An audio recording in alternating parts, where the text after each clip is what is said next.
श्री कृष्ण गोविंद हरे मुरारी हे नाथ नारायण वासुदेवा श्री कृष्ण गोविंद हरे मुरारी हे नाथ नारायण वासुदेवा श्री कृष्ण गोविंद हरे मुरारी हे नाथ नारायण वासुदेवा श्री कृष्ण गोविंद हरे मुरारी हे नाथ नारायण वासुदेवा हे नाथ नारायण वासुदेवा हे नाथ नारायण वासुदेवा हे नाथ नारायण वासुदेवा हे नाथ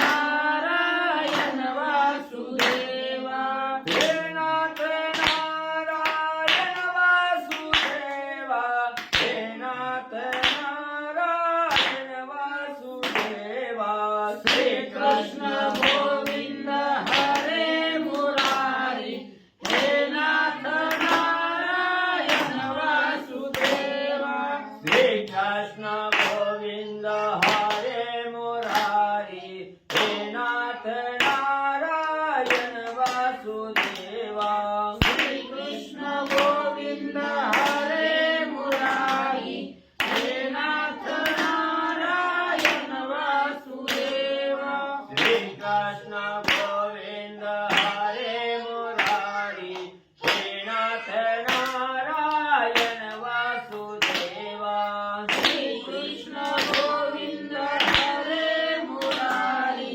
हे नाथ नारायण वासुदेवा हे नाथ नारायण वासुदेवा हे नाथ नारायण वासुदेवा हे नाथ नारायण वासुदेवा हे नाथ नारायण वासुदेवा हे नाथ नारायण वासुदेवा हे नाथ नारायण वासुदेवा श्री कृष्ण गोविंद हरे मुरारी हे नाथ नारायण वासुदेवा श्री कृष्ण गोविंद हरे मुरारी हे नाथ नारायण वासुदेवा हे कृष्ण गोविंद हरे मुरारी हे नाथ नारायण वासुदेवा हे नाथ नारायण वासुदेवा हे नाथ नारायण वासुदेवा हे नाथ नारायण वासुदेवा हे नाथ नारायण वासुदेवा हे नाथ नारायण वासुदेवा हे नाथ नारायण वासुदेवा श्री कृष्ण गोविंद हरे मुरारी हे नाथ नारायण वासुदेवा पुंडलिकावद्या विठ्ठल श्री ज्ञानदेव तुकाराम पंढरीनाथ भगवान की जय श्री नवनाथ महाराज की जय अवधूत चिंतन श्री गुरुदेव दत्त वासुदेव हरी श्री गणेशाय नमः श्री सरस्वती नमः वक्रतुंड महाकाय सूर्यकोटि समप्रभा निर्विघ्नं कुरु मे देवं सर्वकार्येषु सर्वदा गणनाथ रवि शुक्र बृहस्पति पंचैताने स्मरे नित्य विद्वानी प्रवर्तते गुरुर्ब्रह्मा गुरुर्विष्णु गुरुर्देवो महेश्वरा गुरुर साक्षात् परब्रह्म तस्मै श्री गुरुवे नमः श्रोता वक्ता तोचितो देवा श्री रुक्मिणी वरः पांडुरंगाय नमः पुंडलिकावते हरिचल श्री ज्ञानदेव तुकाराम पंढरीनाथ भगवान की जय श्री नवनाथ महाराज की जय अवधूत चिंतन त्रिगुरुदेव दत्त वासुदेव हरी. श्री गणेशाय नमः. ओम नमो जी गुरुराया भवछेद का पळवी माया. श्री ज्ञानेश्वरा सहृदय मम किंचिती नाम मिरविशी. श्री गणेशाला वंदन करून प्रभू रामचंद्राचं स्मरण आणि सद्गुरूशी शरण जाऊन गतीचं अनुसंधान आहे. ग्रंथ करते मालू महाराज आणि असणाऱ्या त्या ठिकाणी सद्गुरूची असणारी स्तुती त्या ठिकाणी करू लागलेली आहे की ओम नमोजी असणाऱ्या गुरुराया त्या ठिकाणी गुरुवर्या तुम्हाला साष्टांग असणारा नमस्कार त्या ठिकाणी असो. आणि या असणाऱ्या त्या ठिकाणी म्हणजे भवरूपी सागर त्या ठिकाणी तारून जात असताना भवरूपी संसारातून त्या ठिकाणी तारून जात असताना याच्यामध्ये जी असणारी माया आहे त्या ठिकाणी मोह आहे ममता आहे ही सगळी म्हणजे त्या ठिकाणी पळवून लावणारा आणि ज्ञानेश्वर असणाऱ्या माऊलीच्या हृदयामध्ये सदैव वास्तव्य त्या ठिकाणी करणाऱ्या म्हणून त्या ठिकाणी माझा असणारा जो ग्रंथ या ठिकाणी आहे या ग्रंथाला आणि कृपा आशीर्वाद म्हणजे द्यावा. अगं हे ज्ञान दिवटी अम्मा साधका जे भीती फिरवला येसी पूर्ण कोटी हितकारक महाराजा. आणि कसं आहे असणाऱ्या ज्ञानाची ड्युटी असणाऱ्या ज्ञानाचा सागर त्या ठिकाणी असणारे माऊली महाराज तुम्ही आहात त्या ठिकाणी. म्हणून या असणाऱ्या साधकाला त्या ठिकाणी म्हणजे उच्च पदाला त्या ठिकाणी लावण्यासाठी तुमची असणारी कृपा दृष्टी त्या ठिकाणी व्हावी म्हणून तुम्ही असणाऱ्या त्या ठिकाणी प्रत्येक साधकाला तारून जात असताना त्याला हितकारक उपदेश त्या ठिकाणी करणारे आणि ज्ञानेश्वर माऊली तुम्ही सद्गुरू म्हणले त्या ठिकाणी आहात. तरी मागिले देई कथन विधियुक्त वीरभद्र केला प्रसन्न आणि स्वर्गवासा ते भोगून महिला गे मचिंद्र उतरला. मग मालू महाराज कथेला सुरुवात करत असताना सांगू लागले कालच्या अध्यायाच्या ठिकाणी काय केलेलं आहे असणारा त्या ठिकाणी मच्छिंद्रनाथाने वीरभद्राचा असणारा राग त्या ठिकाणी शांत केला. महादेवजींनी मध्यस्थी त्या ठिकाणी केली. वीरभद्राला असणारा आनंद त्या ठिकाणी महादेवजींनी दिला आणि असणाऱ्या म्हणजे मच्छिंद्रनाथाचं आणि वीरभद्राचं सख्यत्व त्या ठिकाणी केलं. त्याच वेळेस असणारे मच्छिंद्रनाथ आणि असणाऱ्या भगवंताबरोबर असणाऱ्या स्वर्गाच्या ठिकाणी गेले. स्वर्गाच्या असणारे उपभोग त्या ठिकाणी घेतले आणि नंतर परत स्वर्गाहून मच्छिंद्रनाथ पृथ्वी तलावर म्हणले आले.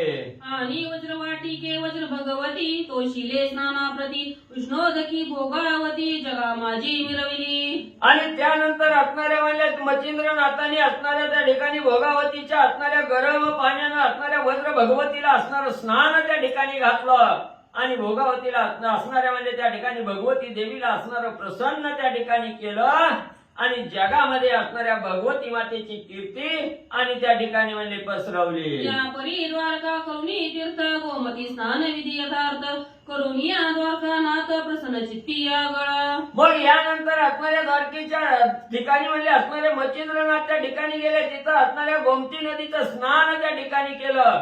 द्वारकाधीशाचं असणारं दर्शन त्या ठिकाणी घेतलं. मन असणारं आणि प्रसन्न म्हणजे मच्छिंद्रनाथाचं झालं. त्यावरी आला अयोध्येसी तरी श्रोत्या कथा परियेसी स्नान करुणी शरयू तीरासी राम दर्शना जातसे. मग तिथून पुढे असणाऱ्या त्या ठिकाणी म्हणजे अयोध्येचा मार्ग धरला. अयोध्येच्या ठिकाणी असणारे म्हणजे मच्छिंद्रनाथ त्या ठिकाणी आले आणि आल्याबरोबर असणाऱ्या अयोध्येच्या ठिकाणी मच्छिंद्रनाथाची काय कथा त्या ठिकाणी घडली गेली याच्या विषयीचं सविस्तर वर्णन तुम्हाला त्या ठिकाणी सांगतो. ग्रंथकर्ते सांगू लागले आणि मच्छिंद्रनाथाने असणाऱ्या शरयू नदीमध्ये अयोध्येच्या ठिकाणी स्नान त्या ठिकाणी केलं आणि प्रभू रामचंद्राच्या मंदिरात जाऊन रामाचं दर्शन त्या ठिकाणी घ्यावं म्हणून असणारे मच्छिंद्रनाथ रामदर्शनासाठी निघाले. तो पशुपतराव तया ग्रामी रामवंशाता पराक्रमी तो देवालयी पूजे लागुनी आला होता संभारे. मग ज्या वेळेस मच्छिंद्रनाथ प्रभू रामचंद्राच्या दर्शनासाठी त्या ठिकाणी जात होते त्याच वेळेस त्या अयोध्या नगरीचा राजा पाशुपत नावाचा असणारा राजा त्या ठिकाणी होता आणि तो राजा असणारा त्या ठिकाणी रामवंशामध्ये जन्माला त्या ठिकाणी आलेला होता. शूरवीर धीर पराक्रमी असणारा राजा आणि तो त्याच दिवशी त्याच वेळेला असणाऱ्या प्रभू रामचंद्राच्या दर्शनासाठी मंदिराकडे सर्व काही आपला लवाजमा घेऊन आणि म्हणले आलेला होता. अपार सैन्याची भोवती सदनी तू रंगणे राबती छत्र चामरे कळस दीप्ती राजविती भानुते. मग असणारा त्या ठिकाणी राजा म्हणल्यावर काय म्हणले त्या ठिकाणी कमी आहे. एवढा असणारा सैन्य समारंभ त्याच्या बरोबर त्या ठिकाणी होता. हत्ती होते घोडे होते असणारे रथ त्या ठिकाणी होते. राजाच्या डोक्यावर छत्र चामरं त्या ठिकाणी ढळत होते.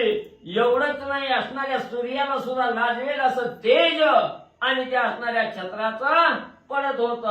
वाजी गजयांचे रंगानिक तेही चपळ लौकिक वाताकृती लक्ष एक तया भोवती फिरताती. मग एवढंच नाही, राजा असणारा पुढे त्या ठिकाणी आहे, त्याच्या भोवती असणारं म्हणजे रथातलं सैन्य आहे, हत्ती आहेत, घोडे आहेत. आणि हे घोडे हत्ती वेगवेगळ्या प्रकारचे रंगाचे त्या ठिकाणी आहेत. आणि एवढंच नाही, अतिशय चपळ असणारे त्या ठिकाणी आपल्या असणारी वाऱ्यासारखी असणारी कला त्या ठिकाणी फिरत असताना, कला म्हणजे त्या ठिकाणी हे घोडे हत्ते आणि त्या राजाच्या समोर म्हणजे फिरत होते. सकळ माझी शृंगारयुक्त जडित पाखरा हटक कवत रत्न कोंदणी हार लखलखीत की नक्षत्रमणी मिरविले. मग सगळे जे काय असणारे घोडे त्या ठिकाणी होते, श्रंगारलेले त्या ठिकाणी होते, अंगावर असणाऱ्या झुली त्या ठिकाणी टाकलेल्या होत्या, रत्नानं मडीत असणाऱ्या झालरी असणाऱ्या घोड्याच्या अंगावर त्या ठिकाणी होत्या. एवढंच नाही, असणाऱ्या नक्षत्राला सुद्धा लाजवील अशा प्रकारचं तेज आणि त्या असणाऱ्या घोड्यावरील अंगावर असणाऱ्या झालरीचा आणि पडू लागलं. त्यातही झळकत झालरी युक्त कुणी ओविले अपार मुक्त कोणी विराजत गंगावत शुभ्र तेजी मिरविले. मग त्याच्यात असणाऱ्या झालरी एवढ्या सुंदर त्या ठिकाणी होत्या, असणाऱ्या मुक्त माळा त्या ठिकाणी म्हणजे असणाऱ्या रुळत त्या ठिकाणी होत्या. आणि त्याच वेळेस असणाऱ्या त्या ठिकाणी पांढरे असणारे घोडेही आणि त्या ठिकाणी म्हणजे मिरवू लागलेले होते. ग्रीवे माळा रत्नवती हटकासी जे डाळी देती रत्न नोहे तेज गबस्ती चमुलागी मिरवला. मग असणाऱ्या गळ्यामध्ये नवरत्नाच्या माळा त्या ठिकाणी होत्या, असणाऱ्या सूर्याच्या तेजाला सुद्धा लाजवील असं तेज आणि त्या रत्नाचं त्या असणाऱ्या चमूमध्ये आणि म्हणजे पसरलेलं होतं. परी पैंजन ऋणधुनती की वीरांची वीरसी वाजे वदती की शत्रुघ्नीच्या अपार पंक्ती ब्रीद म्हणती पांडू. मग एवढंच नाही, असणाऱ्या घोड्याच्या पायदळामध्ये असणारं त्या ठिकाणी म्हणजे पायाचं असणारं पंजन त्या ठिकाणी होतं, रुंजून असा आवाज त्या ठिकाणी येत होता. आणि त्या आवाजामुळे सर्व वीरांना वीर श्रेणी प्राप्त होत होते. एशिया परिवाजी जे हौसी की चिंतल्या गाठी ठाई रावती वास अतिवात चपळ गतीस सरसर म्हणती मागारा. मग एवढे असणारे घोडे चपळ त्या ठिकाणी होते. घोडेस्वारानं मनाच्या ठिकाणी जे ठिकाण त्या ठिकाणी चिंतलेलं आहे, ज्या ठिकाणी जायचं हे मनात आहे, त्या ठिकाणी एका क्षणात ते घोडे त्या ठिकाणी नेत होते. वाऱ्यासारखी चपळ गती असणाऱ्या घोड्याला म्हणजे त्या ठिकाणी होती. आगारे वाजीन मनुमयीचे ती इंदू बंधू रत्न उदीचे विशाळ शुक्तिका पात्र अब्दीचे मुक्त करुणी आणले ते. मग एवढंच नाही, ते असणारे घोडे या पृथ्वी तलावाचे त्या ठिकाणी म्हणून आहे. ते घोडे जणू काय असणाऱ्या म्हणजे त्या ठिकाणी समुद्रातून निघालेलं रत्नच त्या ठिकाणी असावं, किंवा या असणाऱ्या समुद्राची देण त्या ठिकाणी असावी. म्हणून त्या समुद्रापासून मुक्त करून हे नवरत्न आणले की काय असं पाहणाऱ्याला त्या ठिकाणी वाटत होतं. याच्या कनिती विकासुनी अवनी हाती मिरवती पृथ्वीले नागुनी विशाळ गंडस्थ दंत कदमी चुडे सुवर्ण मिरविले. मग त्याच वेळेस त्यांच्या बरोबर असणारे हत्ती त्या ठिकाणी होते. एवढे विशाल हत्ती त्या ठिकाणी होते. सुंदर असणारं गंडस्थळ आहे, असणारे दातही त्या ठिकाणी म्हणजे तेजासारखे चमकत आहे त्या ठिकाणी. आणि त्याच हत्तीच्या अंगावर सुवर्ण जुली त्या ठिकाणी आणि शोभून दिसू लागल्या.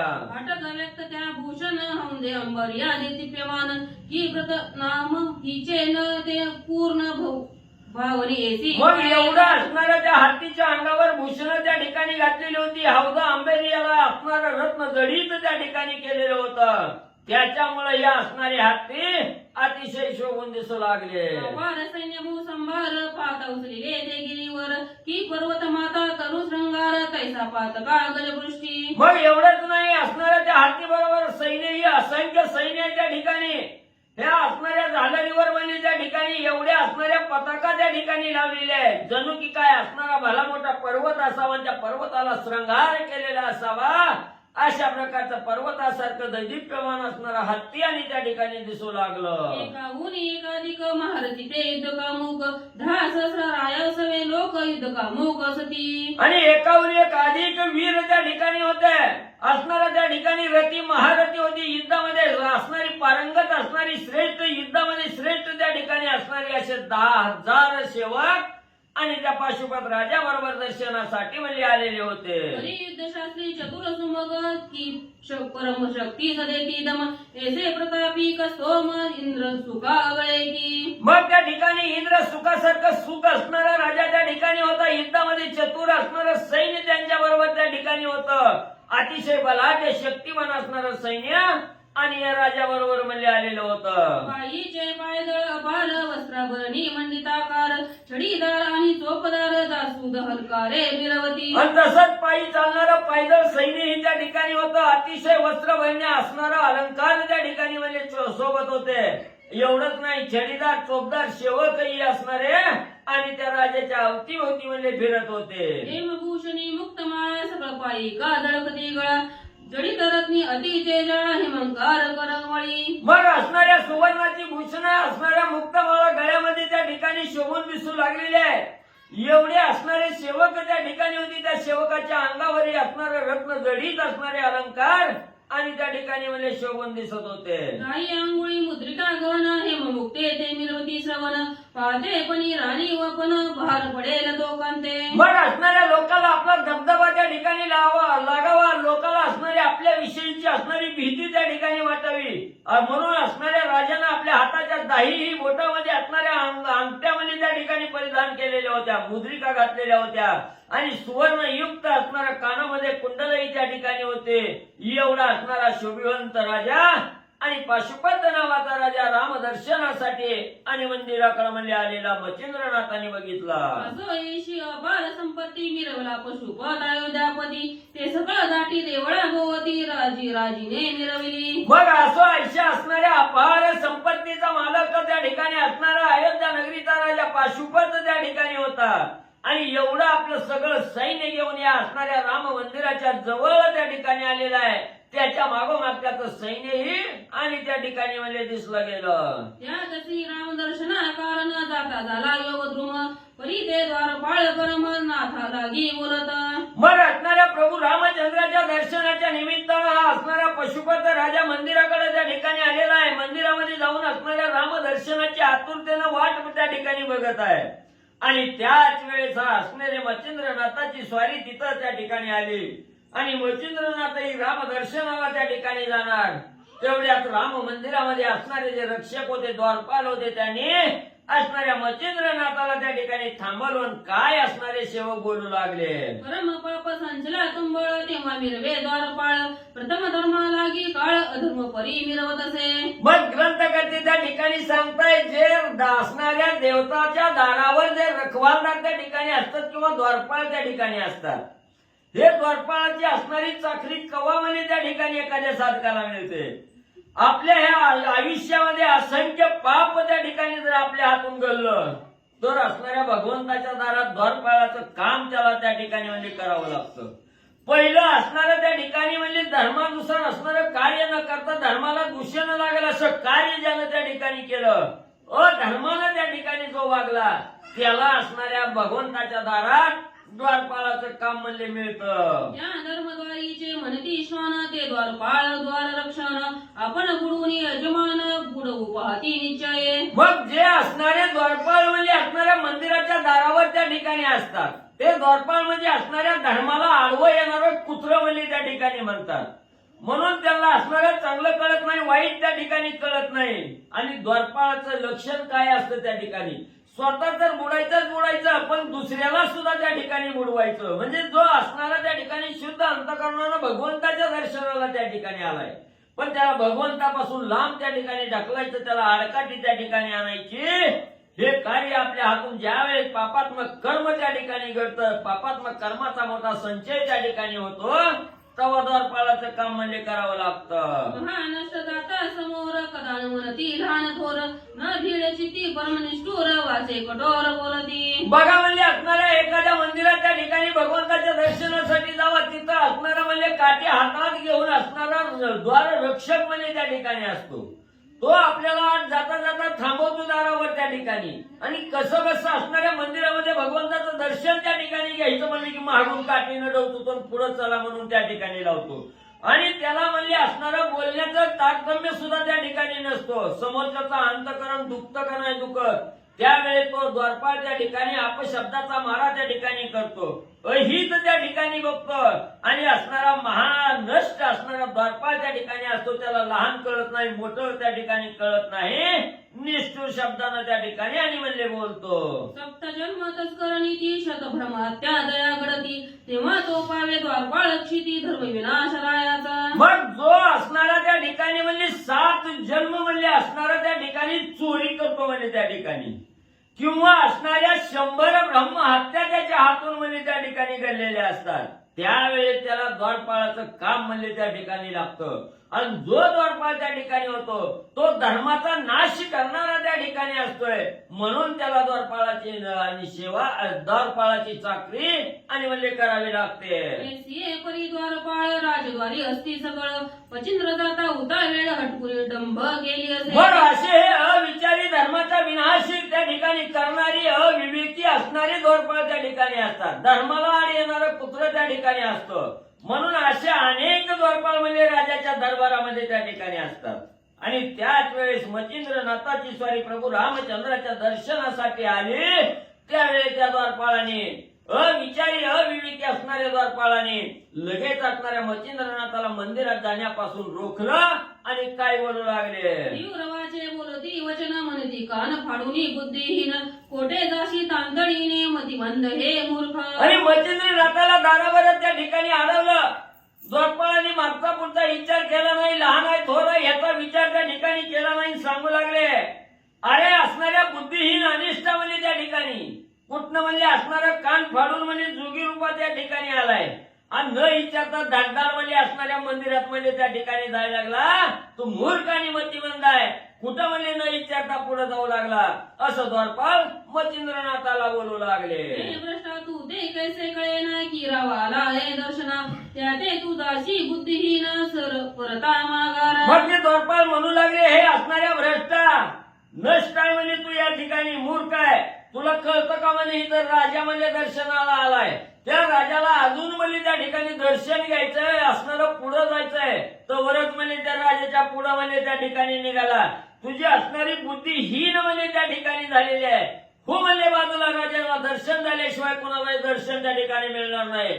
हो बाजूला म्हणजे बाजूला असणारा आणि त्या ठिकाणी द्वारपाळ कठोर वचनानं मचिंद्रनाथाला बोलू लागले. कैसे मुनी निष्ठुर वचन हाती लोटिले मचिंद्रनाथा प्रती एकेने करुणी परमचिती विक्षेपाते पातल. बरं, असं त्या ठिकाणी हो बाजूला म्हटला, त्याच्या अंगाला धक्का असणाऱ्या मचिंद्रनाथाच्या अंगाला धक्का दिला, बाजूला त्या ठिकाणी ढकललं.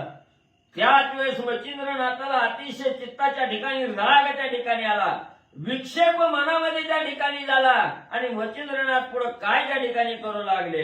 परी तो सर्वज्ञ संतापाशी वेग अरगळा घाली त्यासी तो म्हणे सेवकांशी संवाद करणे विहित नव्हे. ज्या वेळेस द्वारपाळानं मचिंद्रनाथाच्या अंगाला ढकलून बाजूला त्या ठिकाणी सरलं, तळपायच्या मस्तकाला गेली, अतिशय राग मचिंद्रनाथाला त्या ठिकाणी आला.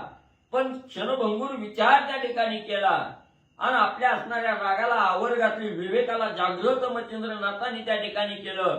मनामध्ये विचार केला, दिल्या घेतल्याची दिलेल्या चाकरीची असणारी सेवक त्या ठिकाणी असतात, म्हणून म्हणजे ह्या असणाऱ्या सालगाड्याला काय म्हणजे त्या ठिकाणी आता शिक्षा करावी, ह्यांना दोष देणं म्हणजे त्या ठिकाणी काही उपयोगीचं होणार नाही, यांच्या बरोबर बोलणंच म्हणजे त्या ठिकाणी नको, असं असणाऱ्या मचिंद्रनाथांनी विचार केला.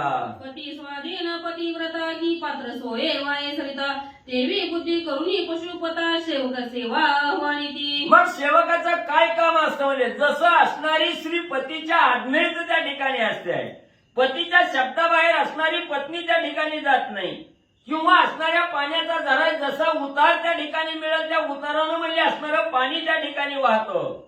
म्हणून म्हणजे जसं असणारं पत्नी पतीच्या वचनाधीन त्या ठिकाणी असते, तसे हे सेवक हे पगारीचे असतात त्या ठिकाणी, त्यांना 4 पैसे पगार येते म्हणून मालक जसं सांगत तसं म्हणजे त्या ठिकाणी करतोय.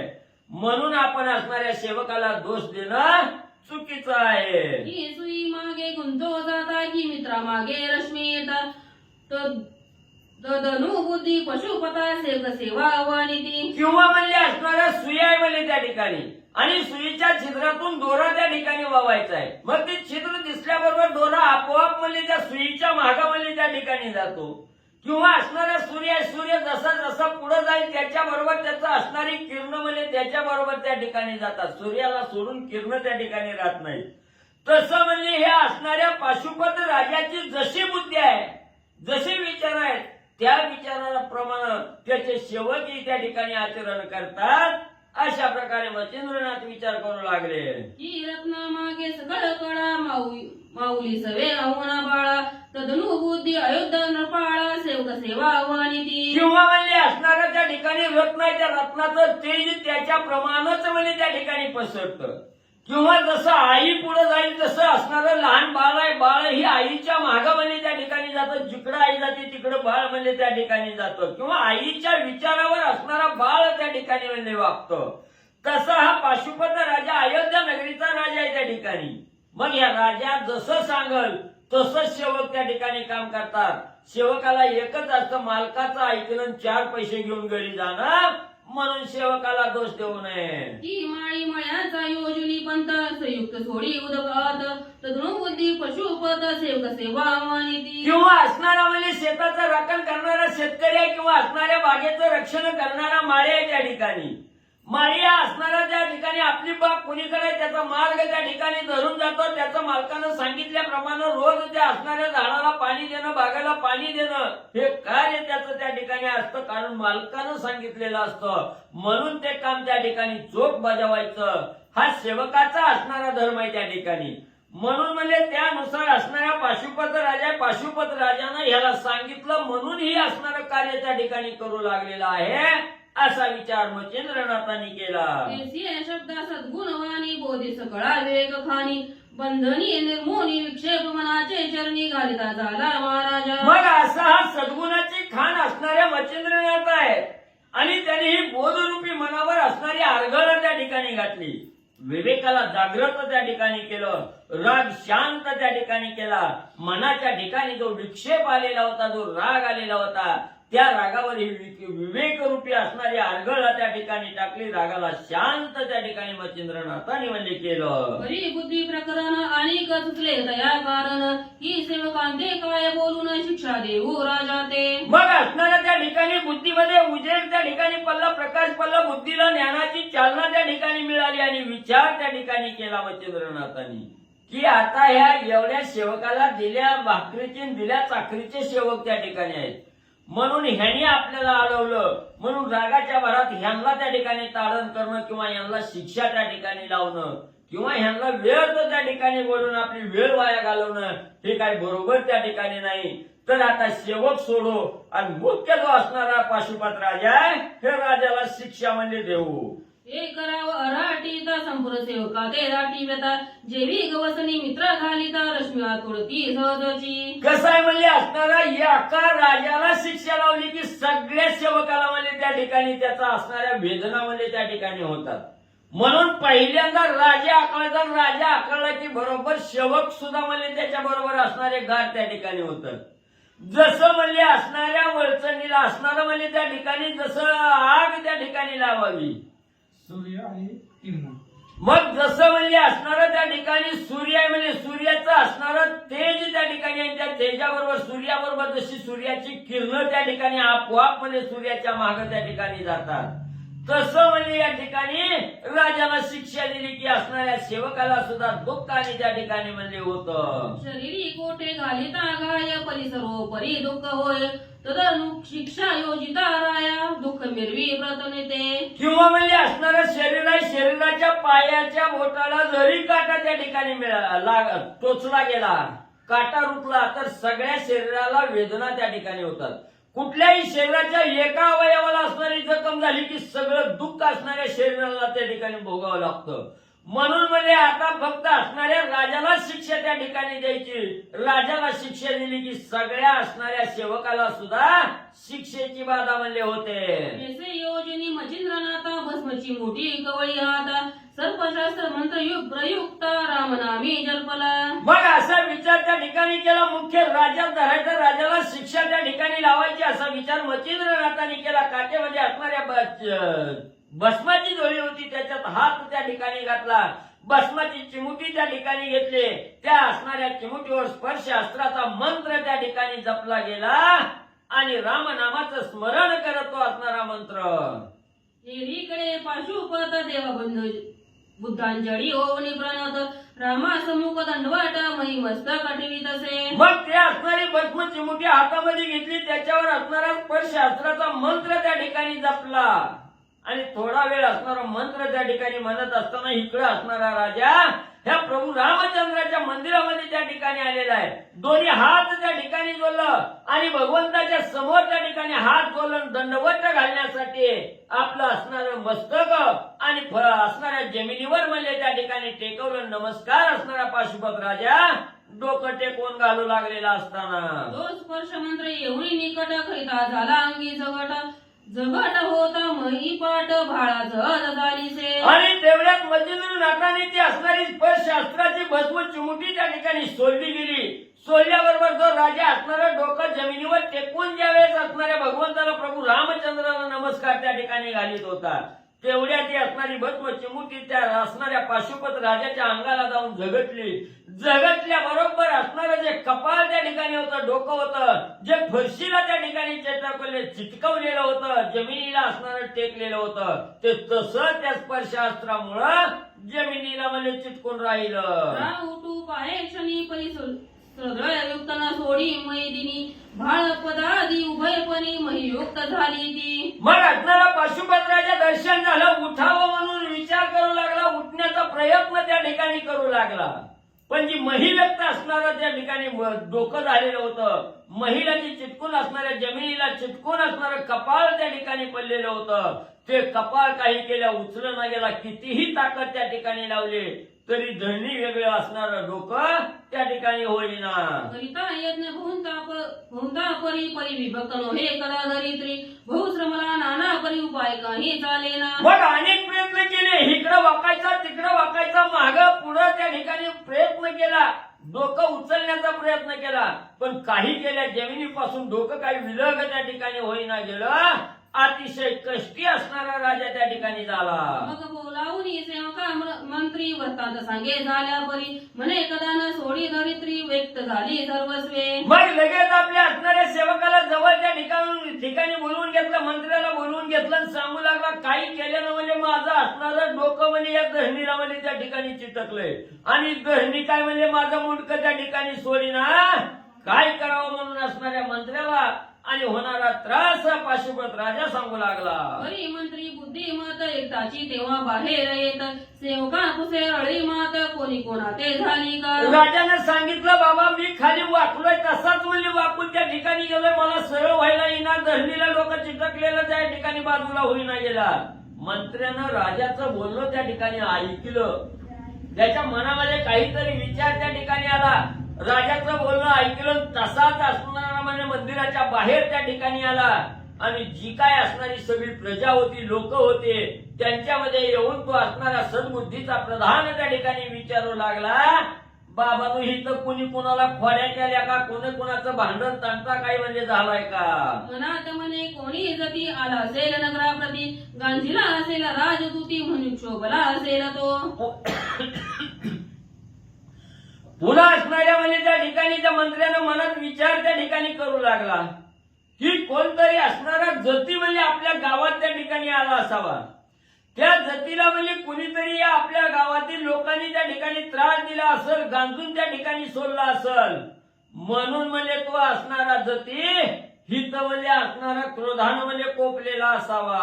मग त्यांचे शोभ न येता क्षोभवरीला भेस भगवंता तयाने साधू जळी क्षळीता क्रोधनावरे देवासी. मग म्हणजे असणारा त्या ठिकाणी एक योगी संन्यासी जती म्हणजे त्या ठिकाणी आला असावा, त्याला कुणीतरी म्हणजे छळलं असावं आणि जो साधक असणाऱ्या योगीला जतीला किंवा असणाऱ्या संन्यासाचं छळण त्या ठिकाणी करतो, त्यावेळेस भगवंताला त्याचा कैवार त्या ठिकाणी येतो, त्याचं दुःख भगवंताला त्या ठिकाणी सहन होत नाही, म्हणून म्हणजे भगवंत त्या साधकाला छळण्यासाठी त्या ठिकाणी येतो. म्हणून म्हणजे ही राजाची परिस्थिती झाली असावी. मही श्रेष्ठ तो अत्रिनंदन परियुगेची क्षोभ होनी आपले मन श्री अंबरोस ऋषीचे केले छळण तरी न साये देवांते. मग म्हणजे त्या ठिकाणी जसं म्हणजे दुर्वास ऋषींनी म्हणजे अंबरीश राजाचं छळण त्या ठिकाणी केलं आणि ज्या वेळेस दुर्वास ऋषी अंबरीश राजाचं छळण त्या ठिकाणी करत होते, ते पाहून भगवंताला त्या ठिकाणी कळवळा आला. भगवंताला सुद्धा अतिशय राग आणि त्या ठिकाणी आला असताना तेने सुदर्शन लावूनी पाठी गर्भसोसी आपण जगजेती तस्मा भक्त कांजिल्या पाठी कदा न रावे देवांते. मग ते असणाऱ्या भगवंताला सुद्धा त्या ठिकाणी सहन झालं नाही. लगेच त्याच्या मागामध्ये असणाऱ्या दुर्वास ऋषीच्या मागामध्ये सुदर्शन चक्र त्या ठिकाणी सोडलं आणि आपण असणारा म्हणजे त्या ठिकाणी गर्भवासाला त्या ठिकाणी गेला आणि भगवंताला असणाऱ्या अंबरीशासाठी 10 गर्भवास म्हणजे सोसले. भजनी प्रेमा प्रल्हाद बाळा परमावडे तळमळ निळा दानवी गांजिता उतावळा कोरडे काष्टी प्रगटला. किंवा म्हणजे असणारा त्या ठिकाणी भगवंताच्या सेवेमध्ये भगवंताच्या भजनामध्ये अखंड लीन असणारा त्या ठिकाणी प्रल्हाद म्हणजे त्या ठिकाणी होता. पण या असणाऱ्या प्रल्हादाला म्हणजे ज्या वेळेस असणारा म्हणजे हिरण्य कश्यपून म्हणजे त्या ठिकाणी त्रास दिला आणि हिरण्य कश्यपूचा त्रास बघून भगवंताला त्या ठिकाणी कळवळा आला आणि नरसिंहाच्या रूपानं वाळलेल्या असणाऱ्या खांबामध्ये त्या ठिकाणी प्रगट झाले. कश्यपूचा हिरण्य कश्यपूचा घात म्हणजे त्या ठिकाणी भगवंतानं आणि या असणाऱ्या प्रल्हाद बाळासाठी केला. धर्म हवनी मंडूक बाळात बौद्धिकी केले शीतळ तस्मात संकटी भक्त प्रेमळ कदा न रावे देवांते. बिडूक तो नावाचा काहीतरी कथा आहे ते. धर्म हवनी मंडूक बाळ तप्तोदकी केले शीतळ तस्मात संकटी भस्म भक्त प्रेमळ कदा न रावे देवांते. मग म्हणजे असणाऱ्या धर्माचा हवन यज्ञ त्या ठिकाणी चालू असताना असणारा बेडूक म्हणजे त्या असणाऱ्या म्हणजे गरम पाण्यामध्ये त्या ठिकाणी पडला. त्याच वेळेस असणाऱ्या भगवंताला कीव त्या ठिकाणी आली. एवढं तप्त तेल त्या ठिकाणी होतं. ते तप्त तेल असणाऱ्या त्या मंडूक बाळासाठी बेडकासाठी भगवंतानं शीतळ म्हणजे केलं. रणी होता कडकडाट बहुत पक्षी जोडा बाळ टाकुनी जात बळकांती स्मरता रमानात करी करी घंटा टाकी तयावरी. मग म्हणजे असणाऱ्या त्या ठिकाणी म्हणजे या असणाऱ्या रणभूमीवर म्हणजे अतिशय असणाऱ्या शस्त्रास्त्राचा कडकडाट त्या ठिकाणी येत होता आणि त्याच्यामुळे असणारे पक्षी सुद्धा आपल्या पिलाला सोडून त्या ठिकाणी जात होते. आणि त्याच वेळेस त्या असणाऱ्या पिलांनी ज्या वेळेस भगवंताचं नाव त्या ठिकाणी घेतलं गेलं, भगवंताचा दावा त्या ठिकाणी केला, तवा म्हणजे भगवंतच म्हणजे त्या पिलासाठी दावत म्हणजे आले.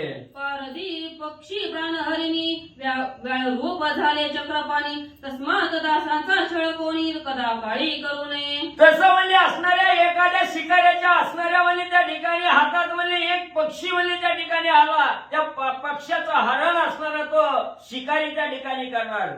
त्याच वेळेस व्याळ रूपानं असणाऱ्या भगवंताचं आगमन त्या ठिकाणी झालं. त्या असणाऱ्या पक्षाचा प्राण त्या ठिकाणी वाचवला.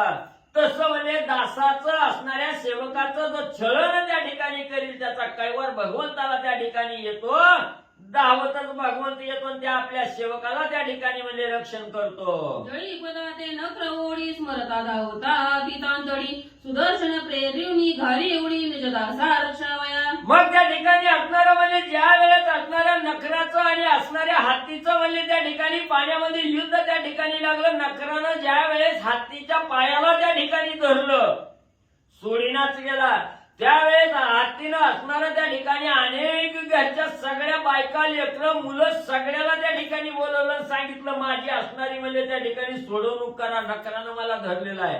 त्यावेळेस बायका लेकरांनी सांगितलं तुला जर सोडायला आलो पाण्यात आम्हाला उतरावं लागेल आणि आमचा बी जीव म्हणजे तुझ्या बरोबर त्या ठिकाणी गमावून लागेल. म्हणून असणाऱ्या त्या ठिकाणी हत्तीनं विचार केला की किती बी आयुष्यभर म्हणजे काबाड कष्ट असणाऱ्या सगळ्यासाठी त्या ठिकाणी केलं, देह त्या ठिकाणी जिजवला, पण अंतीच्या टायमाला बायको बी बरोबर त्या ठिकाणी येणार, पोरं बी त्या ठिकाणी बरोबर त्या ठिकाणी येणार, सगळे सोयरे नातवंड परतुंड कोणच म्हणजे आपली सोडवणूक त्या ठिकाणी करायला येणार. त्यावेळेस हत्तीनं असणारा विचार त्या ठिकाणी केला, एका चक्र पाऱ्या वाचून दुसरा कोणीही म्हणजे सोडवता त्या ठिकाणी नाही. म्हणून घरी किती बी चोऱ्या माऱ्या करा, लबाडी त्या ठिकाणी करून घरात पैसा आणा, घरदार त्या ठिकाणी सांभाळा, पण अंतीच्या टायमाला बायकोही बरोबर त्या ठिकाणी येत नाही, बायकोही साथ त्या ठिकाणी सोडते, लेकरही साथ सोडतात. हे हत्तीच्या रूपानं त्या ठिकाणी सांगितलं. हत्तीनं विचार केला आता बायको लेकरं ही काही उपयोगाची नाही, एकच भगवंत चक्रपाणी त्या आपल्या मदतीला त्या ठिकाणी येणार आहे असा विचार केला. भगवंताचा धावा, भगवंताचं नामस्मरण हत्तीनं त्या ठिकाणी केलं असणाऱ्या त्या ठिकाणी भगवंताला कळवला त्या ठिकाणी आला आणि लगेच आपला असणाऱ्या त्या ठिकाणी गरुडावर बसून असणारे भगवंत या हत्तीसाठी त्या ठिकाणी कृपेनं धावले गेले. गरुड काही असणारा त्या ठिकाणी चपळ गतीनं पळला गेला. भगवंताला विचार पडला, माझा भक्त संकटात त्या ठिकाणी पडलाय, गरुड काय त्या ठिकाणी म्हणजे एवढा वेग असताना भगवंताला कमी वेग त्या ठिकाणी वाटला. गरुडावर असणारी उडी भगवंतानं त्या ठिकाणी मारली. ताबडतोब असणारा त्या ठिकाणी ज्या ठिकाणी नकरानं हत्तीला धरलेलं होतं त्या हत्तीच्या पायापाशी येऊन हत्तीची नकरापासून सोडवणूक भगवंतानं त्या ठिकाणी केली. याची नीती कोणे दूती गांजली असेल हरिभक्ती, म्हणून लोभे साया कहाती हरिने वारीला असेल की. मग त्या ठिकाणी असणारा तो मंत्री विचार त्या ठिकाणी केला. याच प्रमाणे म्हणले असणाऱ्या आपल्याच कुणीतरी दूतानं म्हणले कोणतरी एखादा जोगी त्या ठिकाणी आला असावा, त्याची ओळख त्या ठिकाणी नसावी आणि त्या असणाऱ्या आपल्या दूतानं म्हणले त्या असणाऱ्या जोग्याला त्या ठिकाणी आणि म्हणे त्रास दिलेला असावा. ऐसी भावना अनुनी चित्ती शोध करीत असे प्रधाने प्रती शोध सूचिता द्वारा निगुती वृत्तांत तो प्रविष्ट झाला. मग त्या असणाऱ्या मंत्र्यानं मनामध्ये असणारा विचार त्या ठिकाणी केला, कोणतरी जोगी आला असावा आपल्या सेवकापैकी कुणीतरी त्याला म्हणजे त्या ठिकाणी आणि काहीतरी अपशब्दाचा मारा करून त्याचा अंतकरण त्या ठिकाणी दुखावला असेल म्हणून त्यानं लगेच असणार बाहेर लोकांमध्ये त्या ठिकाणी आला, विचारायला सुरुवात त्या ठिकाणी केली आणि कोण आलाय याची बातमी लगेच म्हणजे कळाली. मंत्री वृत्तांत एकुणी काणी शोधोली काळी मचिंद्र मुनी धन्य मंत्री तो शोध प्रकरणी अर्थ पैशून्य. मग सगळ्या जनतेत असणारा तो मंत्री त्या ठिकाणी फिरू लागला, कोण कुठं दिसतंय का, काय करतंय का बघितलं गेलं. सद्बुद्धीचा मंत्री त्या ठिकाणी होता, अतिशय विचक्षण बुद्धीचा, चतुर विचाराचा असणारा त्या ठिकाणी होता आणि त्यानं त्या ठिकाणी या प्रजेमध्ये फिरला आणि मुख्य अर्थ काय आहे, मुख्य असणारा योगी कोण त्या ठिकाणी असावा याचा शोध त्या ठिकाणी घेतला. अहो तो मंत्री नो हे मोहरा अमृत घेऊनी सांडी मदिरा ही चिंता मनी राज अधिरा राज चिंता हरणार्थ. मग तो मंत्री म्हणजे असणारा ग्रंथकर्ते सांगू लागले, तो मंत्री मध्ये एक असणारा साधकच त्या ठिकाणी नाही, तो मोहरा आहे त्या ठिकाणी. मोहरा असणारा ज्यानं म्हणजे असणारी मदिरा हातात त्या ठिकाणी घेतली त्यानं असणाऱ्या त्या ठिकाणी अमृताचा घट हातात त्या ठिकाणी घ्यावा आणि मधुरा म्हणजे त्या ठिकाणी सोडून द्यावी, किंवा असणारा म्हणजे चिंतारूपी असणारा मनी त्या ठिकाणी असावा, तो चिंता नावाचा मनी त्या ठिकाणी सोडून द्यावा आणि चिंता हरणाचा जो असणारा त्या ठिकाणी म्हणजे चिंतामणी ह्या चिंतामणी त्या ठिकाणी घ्यावा अशा प्रकारचा मंत्री आणि म्हणजे सुज्ञ त्या ठिकाणी होता.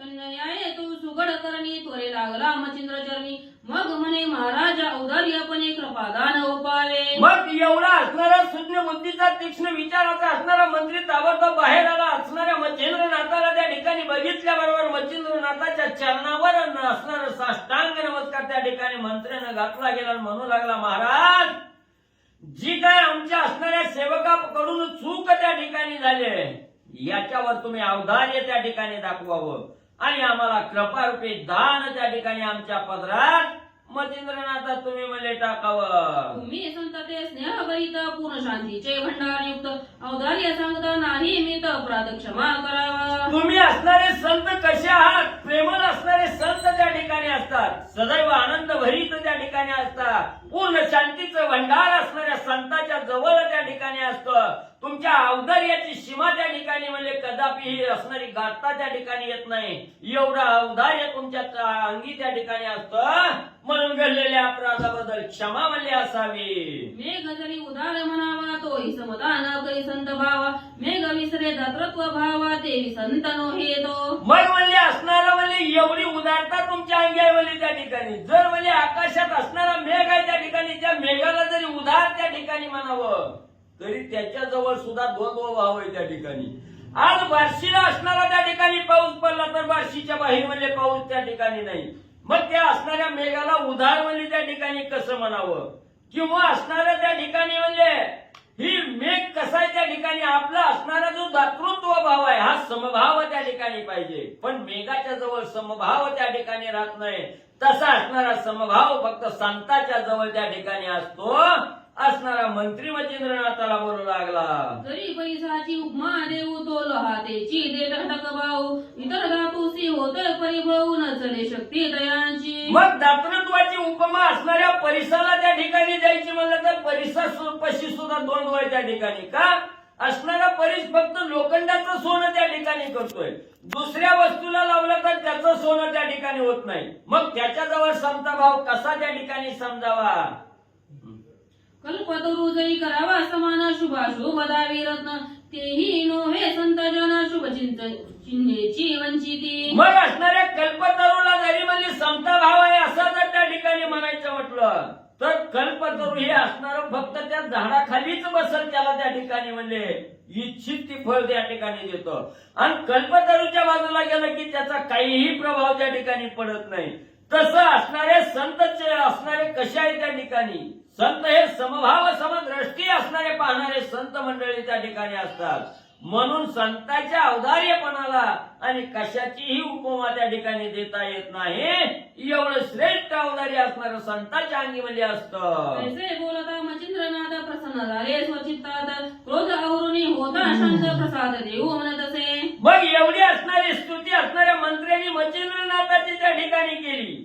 मच्छिंद्रनाथाचं अंतःकरण त्या ठिकाणी प्रसन्न झालं.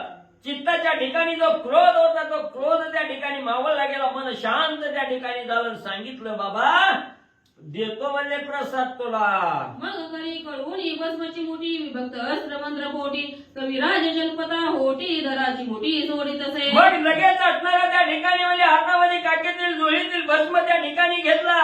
जी स्पर्श अस्त्र पहिले टाकलेलं होतं त्याच्यावर विभक्त अस्त्राचा मंत्र त्या असणाऱ्या भस्मची मुठीवर सोडला आणि ती भस्मची मुठी असणाऱ्या राजाच्या दिशेने म्हणजे विभक्त अस्त्राची मंत्री त्या ठिकाणी टाकली गेली. त्याच वेळेस राजाचं डोकं जे असणाऱ्या धरणीला चिटकून राहिलेलं होतं ते डोकं चाट करत आणि म्हणजे वेगळं झालं. राम उठुनी पैसे नरी त्रिवेगी पाचारी तसे सुहित मंत्री सेवीची येऊनी जडकली दुटी राजा ज्ञानी वेदिली. मग लगेच असणारा त्या ठिकाणी विभक्त अस्त्राची मंत्र विभूती त्या ठिकाणी गेल्याबरोबर राजा असणारा मुक्त त्या ठिकाणी झाला. उठून त्या ठिकाणी बसला. लगेच असणारा जो ज्ञानी असणारा मंत्री होता त्या मंत्र्याला जवळ त्या ठिकाणी बोलवलं. दुसरी काय आज्ञा देऊ लागला. पत्रिके बोलावून निकट दूत विचारून घेता राजक्षेमांत तव ते शुभ वार्ता सांगत कल्याणे राजा विराजला. मग लगेच असणाऱ्या मंत्र्याला जवळ त्या ठिकाणी बोलावून घेतलं. त्या दूताला जवळ बोलावून घेतलं. असणाऱ्या राज्यात काय म्हणले असणारं सगळं काही व्यवस्थित म्हणजे त्या ठिकाणी आहे का.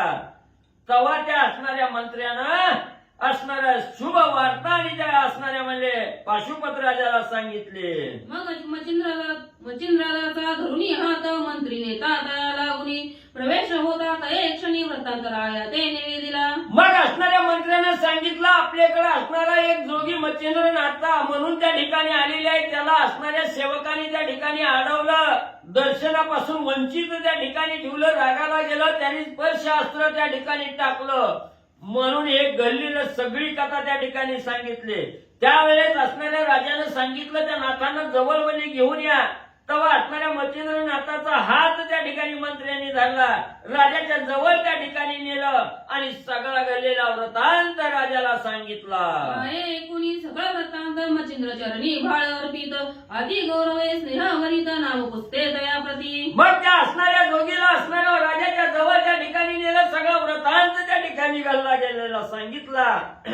त्यावेळेस असणाऱ्या राजानं मच्छिंद्रनाथाच्या असणाऱ्या चरणावर आपलं डोकं त्या ठिकाणी ठेवलं. साष्टांग दंडवत त्या ठिकाणी घातला. गौरव त्या ठिकाणी केला.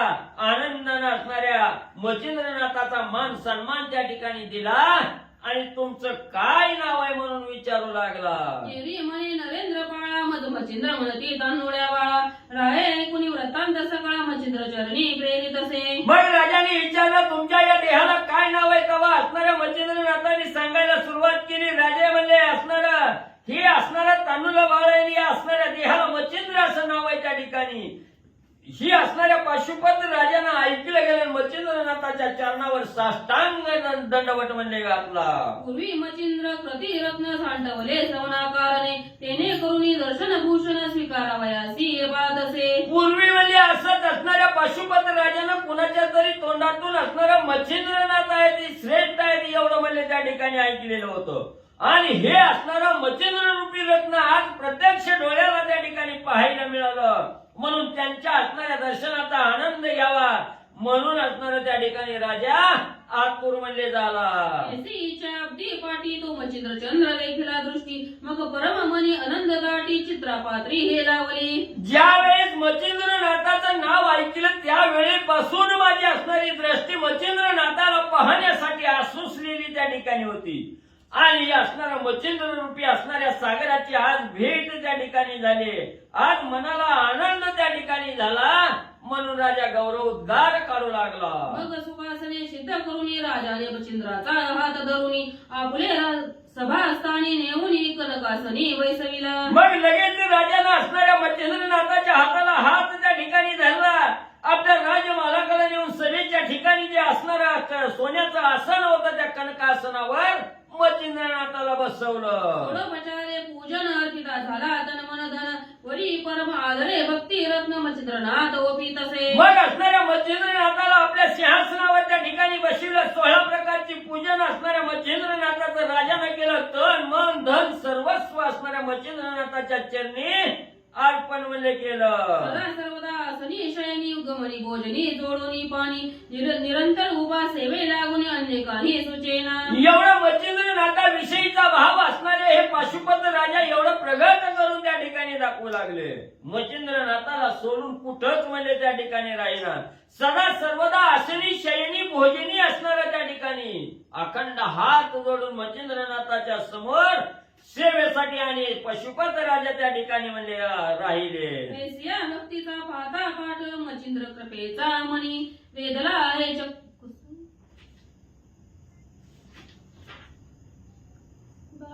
पानटबल केलं का बघा हात काय आवड ते बी सांगावं लागतंय.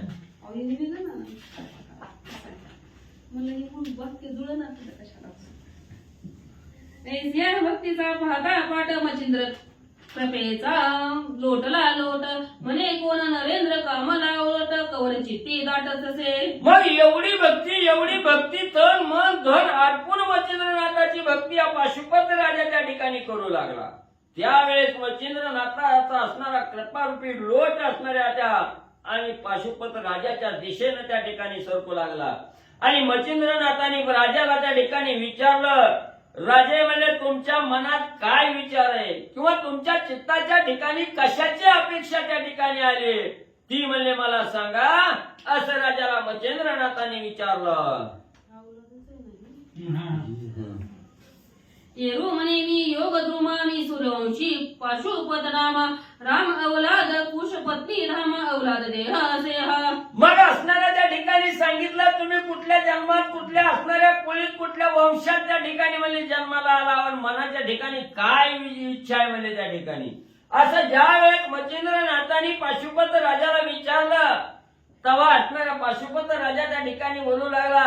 योगियामध्ये श्रेष्ठ असणारे त्या ठिकाणी मच्छिंद्रनाथा मी असणाऱ्या सूर्यवंशाच्या कुळामध्ये पाशुपत या नावानं त्या ठिकाणी आणि प्रभू रामचंद्राच्या असणाऱ्या त्या ठिकाणी म्हणजे वंशामध्ये अवलादीमध्ये त्या ठिकाणी जन्माला त्या ठिकाणी आलेलो आहे. हा असणारा त्या ठिकाणी राम वंशाचा असणाऱ्या म्हणजे त्या ठिकाणी माझा जन्म आणि त्या ठिकाणी आहे. तरी वडील माझा विजयी ध्वज श्रीराम अवतरे तेजपुंज माते भेटवी महाराजा मित्र कुळाचा टिळक जो. मग म्हणजे मीही राम वंशामध्ये आहे. रामाच्या असणाऱ्या सूर्यवंशाच्या कुळामध्ये जन्माला आलेलो आहे आणि मीही असणारा पाशुपत त्या ठिकाणी आहे. म्हणून म्हणले माझा असणारा वडील हा विजय ध्वज नावाचा वडील त्या ठिकाणी होता. हाही असणाऱ्या सूर्यवंशातीलच त्या ठिकाणी होता. म्हणून आमच्या वंशातला असणारा जो प्रभू रामचंद्र त्या ठिकाणी आहे त्या रामाची भेट घेण्याची इच्छा माझ्या मनाला त्या ठिकाणी झाली. मला दुसरं तिसरं काही नको. मला माझी आणि प्रभू रामचंद्राची भेट म्हणजे त्या ठिकाणी व्हावी. जो सूर्यवंशाचा कुलदीपक असणारा राम आहे त्या रामाची भेट माझी म्हणजे व्हावी. एरी म्हणे भाऊ कादीटी आता करीतो तयाची बेटी मग सभे बाहेरी तपो जेटी राय घेऊन येत असे. मग असणारा माझी आणि प्रभू रामचंद्राची भेट व्हावी एवढीच इच्छा मध्ये मनामध्ये आहे. ज्या वेळेस असणाऱ्या मच्छिंद्रनाथाला पाशुपत राजाने सांगितलं त्याच वेळेस असणारा मच्छिंद्रनाथाने सांगितलं महाराज चिंता करू नका, याच वेळेला तुमची आणि रामाची भेट घालून त्या ठिकाणी देतो असं सांगितलं. मच्छिंद्रनाथ सभेमधून बाहेर त्या ठिकाणी आले आणि बाहेर असणाऱ्या त्या पाशुपत राजालाही बरोबर त्या ठिकाणी घेतलं. समोर अंगणात येऊन म्हणले उभे राहिले. उभा राहुनी राजांगणी धुम्राचा मंत्र जल्पे देवानी भस्माची मोठी संजीवनी अर्कावरी प्रेरित असे. लगेच असणाऱ्या पाशुपत राजाच्या हाताला धरलं. असणाऱ्या राजसभेच्या समोर बाहेर त्या ठिकाणी आले. अंगणात उभा राहून सूर्याकडे बघितलं गेलं. हातामध्ये असणाऱ्या दोरीचा असणारा हात त्या ठिकाणी घातला आणि भस्मची मुठी त्या ठिकाणी काढली. त्याच्यावर धूम्रास्त्राचा मंत्र जपला गेला आणि ही असणारी भस्मची मुठी आकाशाच्या आकाश मार्गाने सूर्यावर त्या ठिकाणी आणि म्हणजे टाकली गेली. तेने ध्रुव खगमंडळ संपूर्ण ध्रुवे तेने ध्रुव खगमंडळ संपूर्ण धुमरे वरुनी गेले गगन दिशांसहित अर्क संपूर्ण जांकोणी पाय गेला. मग धूम्रास्त्र त्या ठिकाणी टाकल्याबरोबर सगळीकडे असणाऱ्या धुराचा लोट त्या ठिकाणी पसरला नाही. धूम्रास्त्र सूर्यावर जाऊन त्या ठिकाणी पडलं गेलं. सगळं आकाश असणारं धूम्रांकित असणारं त्या ठिकाणी गेलं. धुरामध्ये झाकून त्या ठिकाणी गेलं. दाही दिशेला असणारं त्या ठिकाणी आणि म्हणजे सगळा धूर मध्ये पसरला गेला. धूम्रास्त्राने भरले नयन नेत्र पुसे तसे सारथी अरुण धूम्र संचारोनी मुखाकारण कासावीस होत असे. मग त्या सूर्याच्या रथाचं असणारं सारथ्य करणारा जो अरुण आहे, ह्या अरुणाच्या नाका तोंडात असणारा तो असणारी धूळ त्या ठिकाणी जाऊ लागली आणि ह्या धूळ गेल्यामुळे नाकातून डोळ्यातून असणाऱ्या पाण्याच्या धारा त्या ठिकाणी लागल्या. असणारा सारथी आपलं डोळं त्या ठिकाणी पुसू लागला आणि या धुरामुळे त्या असणाऱ्या अरुणाचा जीव कासावीस म्हणजे होऊ लागला. हे पाहुनी सविता राज म्हणे अस्त्रविद्या धूम्र विराजे क्षत्रिय कुळाचे नरेंद्र ओझे तेने प्रेरिली ही विद्या. मग हे असणाऱ्या त्या ठिकाणी म्हणजे हे असणाऱ्या सूर्यानं बघितलं गेलं आणि असणाऱ्या सूर्यदेव बोलू लागले. ही असणारी अस्त्र विद्या आहे म्हणजे अस्त्रविद्येनं प्रगट केलेला असणारा धूर आहे म्हणजे त्या ठिकाणी आणि या क्षत्रिय कुळातील असणाऱ्या राजांनाच म्हणजे ही असणाऱ्या विद्येचं प्रेरण केलं असं सूर्यदेवाने विचार केला. मग तो महाराज जगलोचन कवळुनी सायका चढवून गुण वायू अस्त्र निर्मून सोडिता झाला महाराजा. मग असणाऱ्या त्या ठिकाणी म्हणजे ही असणाऱ्या त्या ठिकाणी सूर्यवंशातल्या असणाऱ्या क्षत्रिय कुळातील राजांनाच म्हणजे त्या ठिकाणी केलं असा विचार त्या ठिकाणी केला. लगेच धनुष्याला असणारा बाण त्या ठिकाणी लावला. बाणाला वायू अस्त्राचा बाण त्या ठिकाणी लावला आणि मग तो बाण म्हणजे सोडू लागले. नवतोषर प्रताप मंदल करी प्रगटे स्थानावर मारुत तेने मंदार चळ पर्वत हालुपाई डगडगा. मग तो अतिशय प्रतापवंत असणारा त्या ठिकाणी वायू अस्त्राचा बाण त्या ठिकाणी येऊ लागला आणि ज्याच वेळे तो बाण आल्याबरोबर असणारा वारा त्या ठिकाणी सुटला. एवढा सुसरण्याचा वारा त्या ठिकाणी सुटला. भला मोठा मंदराच्या नावाचा पर्वत आहे तो पर्वत सुद्धा त्या वाऱ्यामुळे डगमगा हारू लागला. गगनापासून मही पर्वत प्रकट झाला प्रळयवात तरु चंबळून नवीन भ्रमत पक्षी जेवी भूगोलाते. मग असणाऱ्या त्या ठिकाणी आकाशापासून जमिनीपर्यंत एवढा वाऱ्याचा प्रलय त्या ठिकाणी सुटला गेला. बहिमुठी झाडं सुद्धा अक्षरशः उन्मळून त्या ठिकाणी पडू लागले. एवढी झाडं कशी त्या ठिकाणी दिसू लागली जसं असणारा पक्षी सैरावैरा या झाडावर त्या झाडावर फिरतात तसंही वाऱ्यामुळे झाडं त्या ठिकाणी फिरलेली दिसू लागली. होता प्रगट धुमरे फुटला दिशा पाट सदना लागी निर्मळ वाटे गगन करिता येईना. मग त्या ठिकाणी असा वारा त्या ठिकाणी प्रगट झाल्याबरोबर सगळा असणारा जो धूर त्या ठिकाणी होता मच्छिंद्रनाथांनी मंत्राद्वारे केलेला हा सगळा धूर दाही दिशेला निघून त्या ठिकाणी गेला. असणारा त्या ठिकाणी घराकडे जाण्यासाठी निर्मळ वाट त्या ठिकाणी म्हणजे दिसना गेली. एवढा धुळ वाऱ्याचा त्या ठिकाणी होता. एवढं म्हणजे असणाऱ्या सूर्यदेवानी म्हणजे केलं. ते पाहून या योग द्रुमा जल्पता झाला अस्त्र उत्तमा ते पर्वतास्त्र विशाळ प्रकाप आड झाले रयाते. मग म्हणजे त्या ठिकाणी ते असणाऱ्या मच्छिंद्रनाथांनी बघितलं गेलं. काहीच म्हणजे पुढे असणाऱ्या त्या ठिकाणी दिसना गेलं. तेव्हा मच्छिंद्रनाथांनी असणारा विचार त्या ठिकाणी केला. पर्वतास्त्र म्हणजे त्या ठिकाणी सोडलं.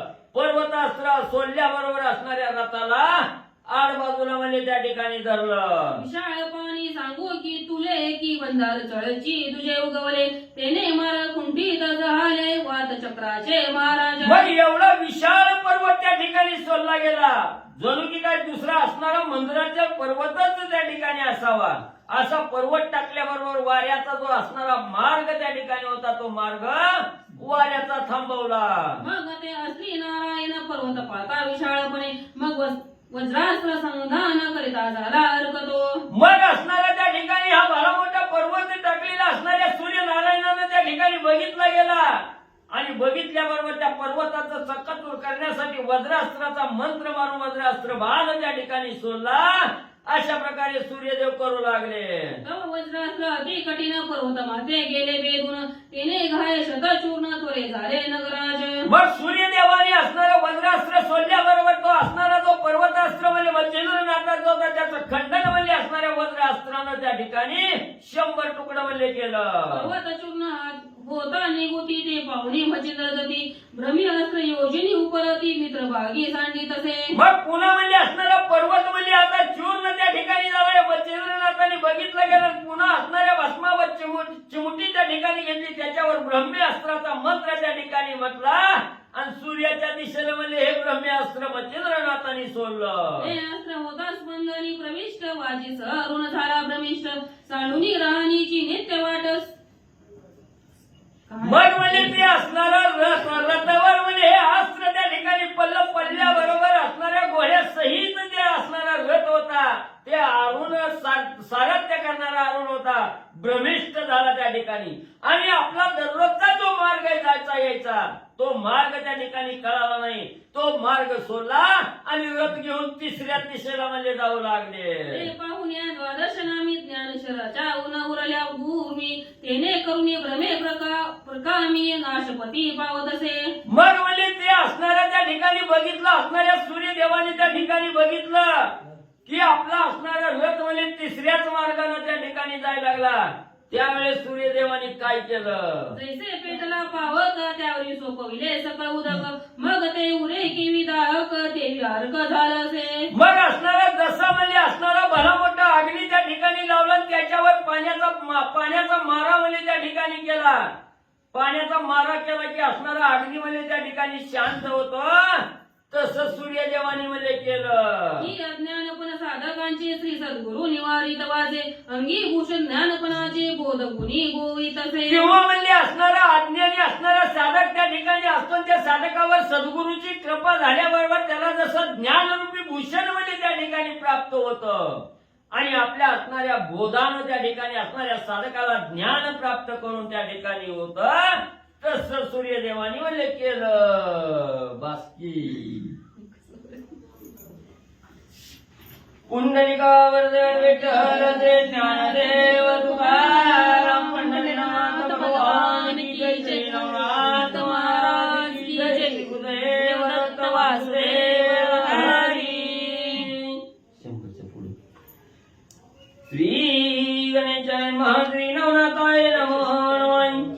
सदनाथ दाटला अंधार परतो दीप उजळीत वत दुराई संजय श्री भास्कर ज्ञानेश्वर प्रेरित कथेचं अनुसंधान सूर्य महाराजाचं आणि मच्छिंद्रनाथाचं युद्ध सुरू आहे. सूर्याला सुद्धा माहिती नाही की मच्छिंद्रनाथ युद्ध करतायत. सूर्याला वाटलं कुणीतरी असेल क्षत्रिय कुळातला राजा आहे कुणीतरी येणाऱ्या अस्त्राचं निवारण फक्त सूर्य महाराज करत होते पण कोण युद्ध करतं हे त्यांना पण माहिती नव्हतं. मग ते असणाऱ्या भ्रमी मंत्र म्हटला अरुणाचं चित्त भ्रमित झालं आणि भ्रमित झाल्यामुळं मग सूर्य महाराजांनी ते असणारं भ्रम त्याचा घालवला. घरामध्ये अंधार पडावा आणि दिवा लावल्यानंतर लाईट लावल्यावर जसा अंधार संपतो तसं त्याचा असणारा जे काही भ्रम होता भ्रमिष्ठ बुद्धी झालेली होती ती अरुणाची सूर्यदेवाने संपवले. तेने उडवणी भ्रमिष्ठपणा पंथा काही गमना ते मच्छिंद्रनाथासाठी पावन वाताकर्षण जल्पता. आणि सूर्यदेवानं अरुणाचं जे काही भ्रमिष्ठ झालेलं चित्त होतं ते चित्त जाग्यावरती आणलं.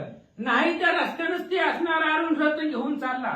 सूर्य म्हणलं रोजचा रस्ता दिसा नाही आड बाजूला सारथी रथ का घेऊन चाललाय म्हणून त्याचं भ्रमिष्ठपण सूर्यदेवानं घालवलं. मच्छिंद्रनाथाने पाहिलं आणि शेवटचं अस्त्र काढलं वाताकर्षण. ह्या वाताकर्षण मंत्राला तोडच नाही आणि ती शेवटचं अस्त्र नाखांचं त्यांनी ती असणारं वाताकर्षण मंत्र भस्मावरती म्हटला. आकर्षण चवळ वायूचक्री बेजले तुंबळ मग वाजीचे आणि त्याच्या तळवेळ स्वच्छ श्वास राहिले. मच्छिंद्रनाथाने भस्माची मुठी काढली आणि वात आकर्षण नावाचा मंत्र म्हटला गेला आणि वात आकर्षण मंत्र म्हटल्याबरोबर ती असणारी भस्माची मुठी स्वर्गामध्ये त्या सूर्यदेवाकडे फेकली. सूर्याच्या रथाचा घोडे आणि सारथी असणारा अरुण ह्या दोघांचा श्वास जाग्यावर थांबला आणि जो प्रत्यक्ष चटक केला तोही लाटला श्वास करुण वायू चक्री गेले आठवणे रथ उलटो आणि पडला. आणि प्रत्यक्ष असणारा सूर्य महाराजाचा सुद्धा श्वास खुंटला गेला. त्यांना श्वास घेता येईना गेला. त्यावेळेस शरीर कासावीस झालं आणि सूर्य महाराजाचा रथ उलथून खाली पडला असं सांगतात. वायू चक्राचा ज्याची आधार तुझताची तत्वाई स्वर्गावनी वरदळला चंदन तोय. आणि सूर्य ही असणाऱ्या वाऱ्याच्या वेगानं रथ त्या ठिकाणी अरुण चालवत होता. म्हणजे वाऱ्याच्या आधारावरती आकाशामध्ये फिरणारा सूर्य महाराज ज्यावेळेस शरीरातलं चलनवलन थांबलं, वाऱ्याचा जी काही असणारा आधार होता तो आधार संपल्याबरोबर ती स्वर्गामधून रथ सूर्यदेवाचा पृथ्वी तलावरती जमिनीवरती आदळला. खाली पडला श्री आदित्य शयंदनी वाजे आती होत कसवीस श्वासाने. आणि ज्यावेळेस सूर्याचा रथ पृथ्वी तलावरती जमिनीवरती पडल्याबरोबर रथ त्याचे घोडे अरुण सगळे जमिनीवरती आदळल्याबरोबर त्याचा असणारा श्वास कुंठित झाला आणि सूर्य महाराजाचा देह कासावीस होऊ लागला.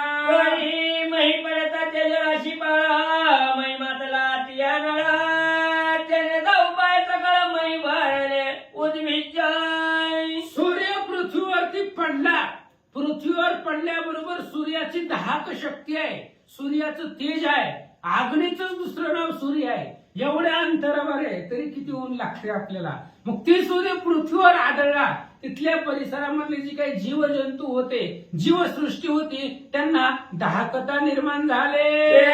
पाहुणे मच्छिंद्रनाथा जलदात्रास मरे त्वरित त्याने करुण्या परिमित जलवृष्टी होत.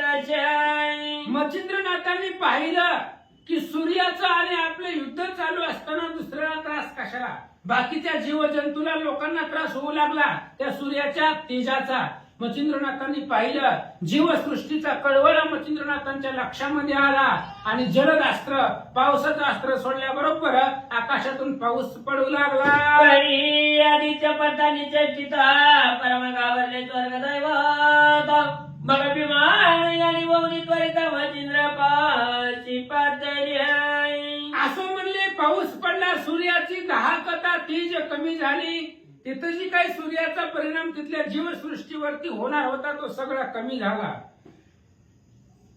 पण ज्यावेळेस सूर्य पृथ्वीवरती पडले त्यावेळेस सगळे 33 कोटी देव लोक घाबरले, आपापल्या विमानामध्ये बसले आणि जिथं मच्छिंद्रनाथ हे असणारे पाशुपत राजा उभा होते तिथं सगळे देवलोक आले. ब्रह्मा विष्णू आणि शिव वरुण अश्विनी कुबेर देव आणि सगळा गंधर्व महिला पातळी. आणि सूर्याचा कैवार घेऊन सगळे देवलोक आले. ब्रह्मदेव सत्यलोकाहून आले, महादेव कैलासहून आले, भगवान श्री विष्णू वैकुंठाहून आले, वरुण देव आले.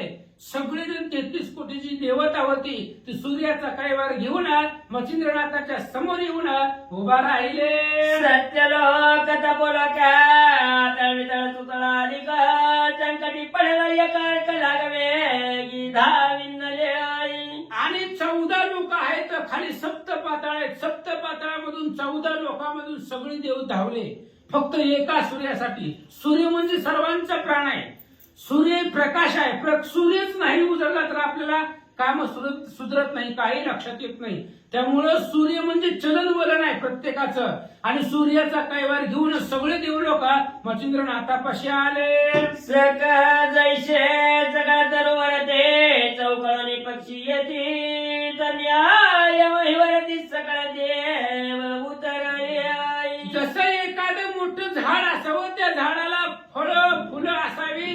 त्या झाडाला पाहून सगळे पक्षी त्या झाडाच्या जवळ यावे, झाडाला चिटकावे.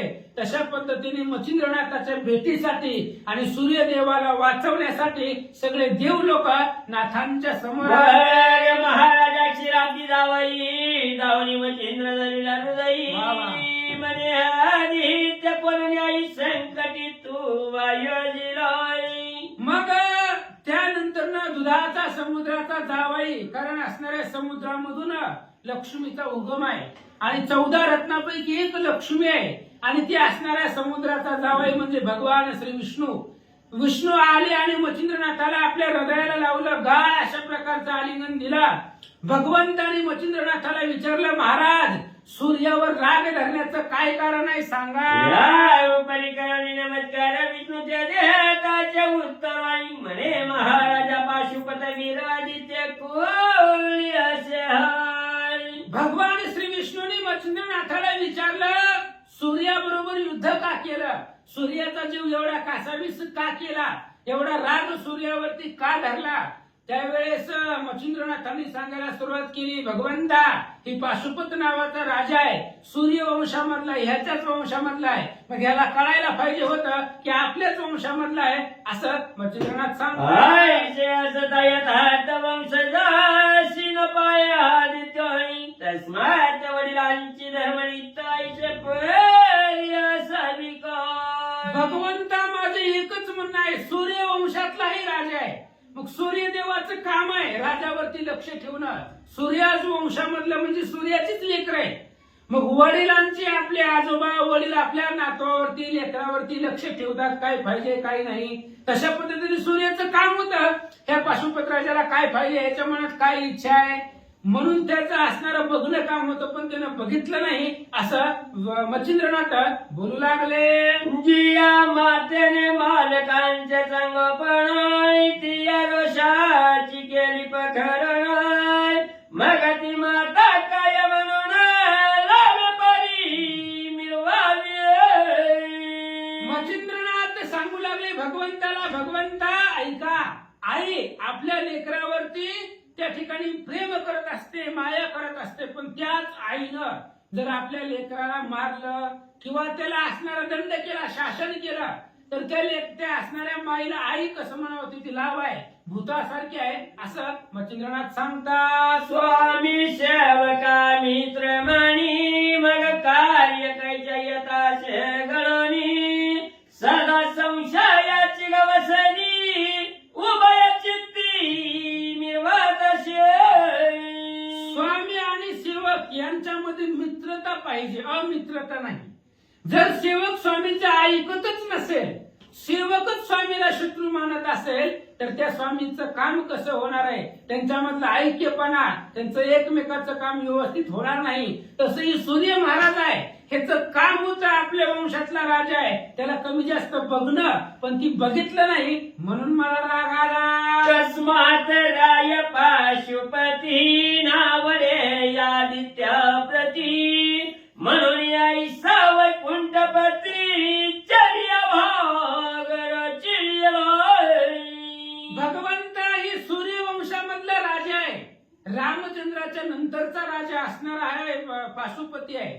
मग सूर्याचं काम होतं ते असणाऱ्या राजाचा सांभाळ करणं, त्याला कमी जास्त पाहणं, पण ह्यानं याच्याकडे बघितलंच नाही. ही पाशुपत राजा सूर्याला आवडतच नाही, म्हणून मला राग आला आणि सूर्याला दंड करावा यासाठी मी एवढं केलं. मच्छिंद्रनाथ भगवंताला सांगतात, राशी सावरी विद्या कवित्व राशी सूर्य नामे मंत्र उपदेशी प्रसन्न साव्यार्काने.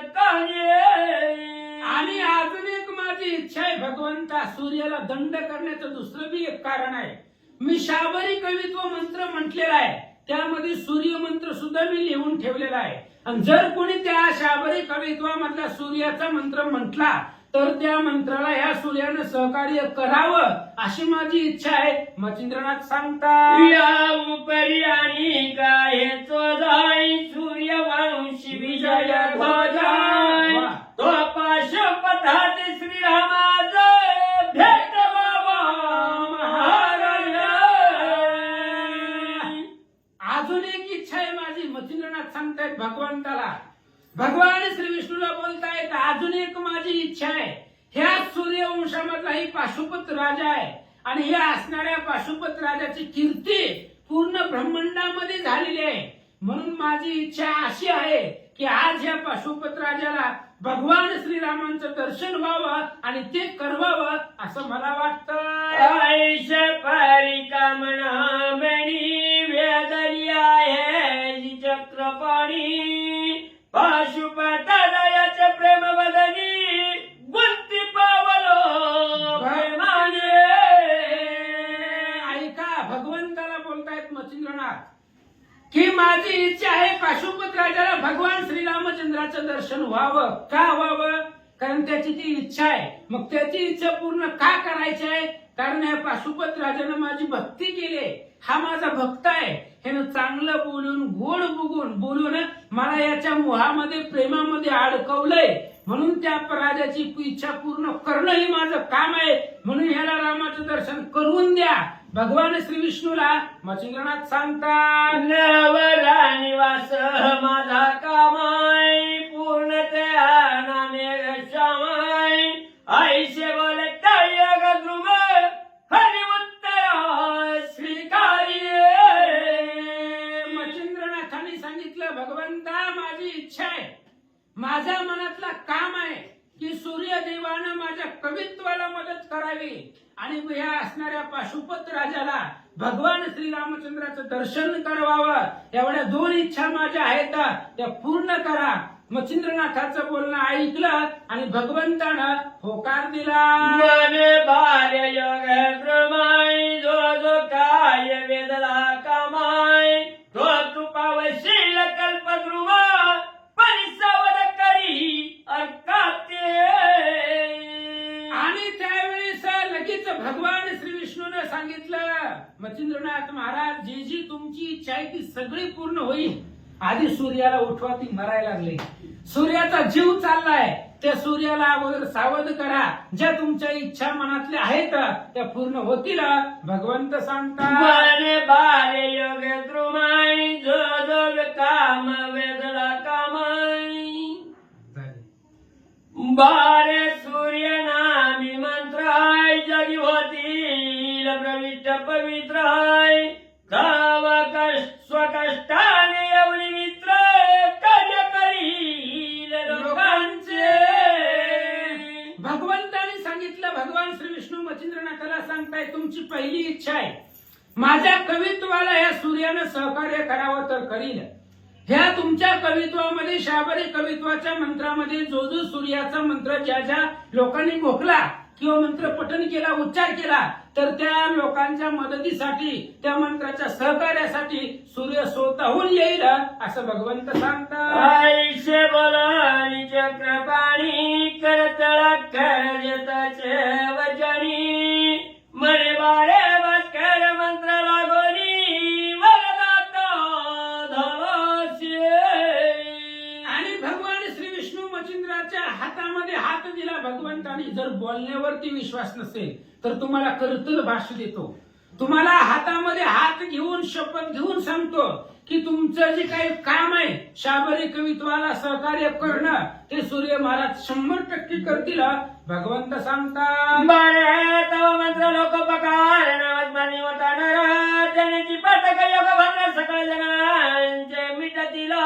भगवंतानी सांगितलं मच्छिंद्रनाथ तुम्ही लोकांच्या कार्यासाठी केलेला आहे, चांगल्यापणासाठी केलेला आहे. त्यामुळे जन कोणी शाबरी कवित्वाचा मंत्र म्हटला त्याचं सगळं दुःख नाहीच होणार. भगवंत सांगतात सूर्याच्या वदता नामा सगळं 5% होतील बस नाही तैशात मंत्र प्रयोग उत्तम कार्याला अहो सहज सूर्याचं नाव जरी घेतलं तरी सगळी पातक अंतकरणामधली संपतात. तशा प्रकारे तुम्ही ती कवित्व निर्माण केलेलं आहे आणि ते लोकांच्या कल्याणासाठी आहे, लोकांचं पाप धुण्यासाठी आहे. भगवंत सांगतात मंत्रयुक्त प्रयोग त्यावरी तव वाणी प्रभू पवित्र वंगई त्याईवरती वरद सांग प्रत्यक्ष दैवत मिरवतील. अहो सगळ्यामध्ये श्रेष्ठ नाम मंत्र आहे. ते नाम सोपे रे भगवंताचं नाव सर्वात श्रेष्ठ आहे आणि त्या असणारं नाव तुमच्या मुखामध्ये आहे. त्या नामापासून तुम्ही केलेले असणारे ही पवित्र मंत्र आहेत. म्हणून सूर्य महाराज सहकार्य करतील. भगवंत सांगतात जरी वाचवणाराची पावल्याचं वर्ण जडवाची गमले हाय ते भूषण बोला चढाले मान्य केली होई नाही तरी एका कदाळाचं बोलणारे नाही महापुरुष आहे. आम्ही सर्व देत तव वचनाचं उतरलो आहो महाराजा. भगवंताने सांगितलं सूर्य महाराज तुमच्या शाबरी कवित्वाला लोकांच्या जनमंत्र म्हटला त्याला सहकार्य करतील. आम्ही सगळे देवलोक याच्यासाठीच उतरलेलो आहोत की सूर्य या कामासाठी आळस करणार नाही. आम्ही सगळेजण तुम्हाला वचन देतो म्हणून यासाठीच आम्ही पृथ्वी तलावरती आलो. भगवंत सांगतात वीरभद्राचे समरंगणी आणि नागभद्राश्वत्थ स्थानी तेव्हा पण वेळदवानी तुष्ट केले आधीचा. भगवंताने सांगितलं मच्छिंद्रनाथ पाठीमागचा 8वा ज्यावेळेस जगदंबेने सांगितलं होतं की असणारी सूर्यदेवाला प्रसन्न कसं करायचं ते कुंडाची ज्यावेळेस तुम्ही असणारी सूर्याच्या भारा नावाची उपासना करत होता त्या असणाऱ्या अश्वत्थाच्या पिंपळाच्या झाडाखाली उपासना करत होता त्याच वेळेला तुम्हाला काल वीरभद्राबरोबर युद्ध करत असताना सांगितलं होतं. त्याच वेळी सूर्यानं सहकार्य करण्याचा शब्द तुम्हाला दिलेला आहे. चौशाय सर्व चांगली अर्काची भवावे याची रीती देवा वगे गौरवी मचिंद्राणी. ऐका महाराज तुम्ही मनातला सगळा संशय सोडून द्या की सूर्य महाराज तुम्हाला मदत करणार नाही 100% करणार. या पाठीमागे त्यांनी तुम्हाला शब्द दिलेला आहे आणि आता त्याचा जीवही त्या ठिकाणी संकटात आहे. म्हणून सूर्यदेव तुम्हाला निसंशयपणे तुमच्या कवित्वाला मदत करतील सहकार्य करतील. पण आता मुख्य पहिलं काम आहे की तुम्ही या सूर्यदेवाला जिवंत करा आणि सगळे देव सुद्धा तुमच्यावरती प्रसन्न आहेत. भगवंत सांगतात जय जय गजरामुसाठी आणि तिच्या गळपाटी ते जगलोचना नीती सकळ देव गौरविती. मच्छिंद्रनाथ तुमच्या असणाऱ्या गौरवासाठी तुम्हाला आशीर्वाद देण्यासाठी सगळे देव लोक आले. पावसाच्या एका थेंबासाठी चकोर नावाचा पक्षी 6-6 महिने वाट बघतो. पृथ्वीवरचं पाणी पित नाही तो. पाऊस पडलेला तेच असणारं पावसाची थेंब वरच्या वर झेलून तेच पाणी पितो. तशा पद्धतीने एका सूर्यासाठी सगळे तुमचा देव लोक गौरव करतात तुमचा असणारा मान सन्मान करतात. भगवंत सांगतात मचेंद्र म्हणे बाजूपते राया आणि विहीन रमकाया तेव्हाची समाधान तरी राया मग चित्तांत संगी. मच्छिंद्रनाथांनी भगवंताला सांगितलं माझं काम राहू द्या म्हणले होईल कावा तरी. सूर्याने नाही केलं पण मी आहेच त्या सूर्याला बघायला त्याचं जाऊ द्या. पण आता पहिलं काम आहे की या पाशुपत राजाला रामचंद्राचं दर्शन करण्याची इच्छा आहे आणि आताच्या आता रामचंद्राचं दर्शन ह्या राजाला करवा असं मच्छिंद्रनाथ ऐकता मच्छिंद्रवाणी समुद्रा सहसा कोणी प्रगट झाला त्रिकोदंड पाणी दशरथ दत्तराय महाराजा. आणि मच्छिंद्रनाथांनी सांगितलं आताच्या आता रामचंद्राचं दर्शन करून द्या. आता ते विष्णूसाठी अवघड आहे का कारण विष्णूच रामचंद्र आहे आणि शेष हेच लक्ष्मण आहे. मच्छिंद्रनाथाची इच्छा ऐकली आणि लगेच भगवान श्री विष्णू राम झाले. शेष मूर्ती लक्ष्मण झाला आणि अशा पद्धतीने रामाचं सगुण स्वरूपाचं दर्शन मच्छिंद्रनाथ आणि पाशुपत राजा यांना दिला. मूर्ती प्रगट होताची वशी वाटला चित्ताई दयाने राया पाशुपतानंद सरित उचंबळली. मग साक्षात रामचंद्राची मूर्ती डोळ्यासमोर पाहिली. पाशुपत राजाने साष्टांग दंडवत घातलं. अगोदर अयोध्येमधल्या राममूर्तीला घातलं होतं आणि आता तीच राममूर्ती समोर आहे. राजानं रामचंद्राच्या पायावरती डोकं ठेवलं. महादेवजी तिथं आलेले होते. महादेवानं सुद्धा रामचंद्राची सगुण मूर्ती पाहिली आणि पाशुपत राजा आणि रामचंद्र पाशुपत राजा आणि महादेव दोघांना आनंद वाटला.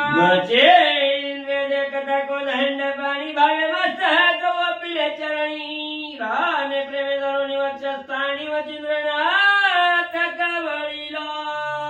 आणि मच्छिंद्रनाथाने सुद्धा भगवान श्रीरामचंद्राला पाहिलं आणि भावयुक्त अंतकरणापासून त्या असणाऱ्या रामचंद्राच्या चरणावरती डोकं ठेवलं.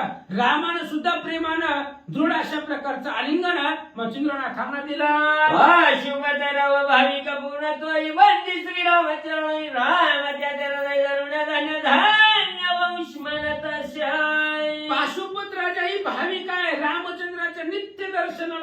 होता, अयोध्येमध्येच होता आणि अयोध्येतल्या राममूर्तीचं रोज दर्शन घेत होता. आपण नाही कधी भगवंताला जात, कधीतरी जातो वेळ मिळेल तसं, पण राजाचं तसं नाही. आधी रोज रामाचं दर्शन करायचं आणि पुन्हा आपलं कार्य करायचं.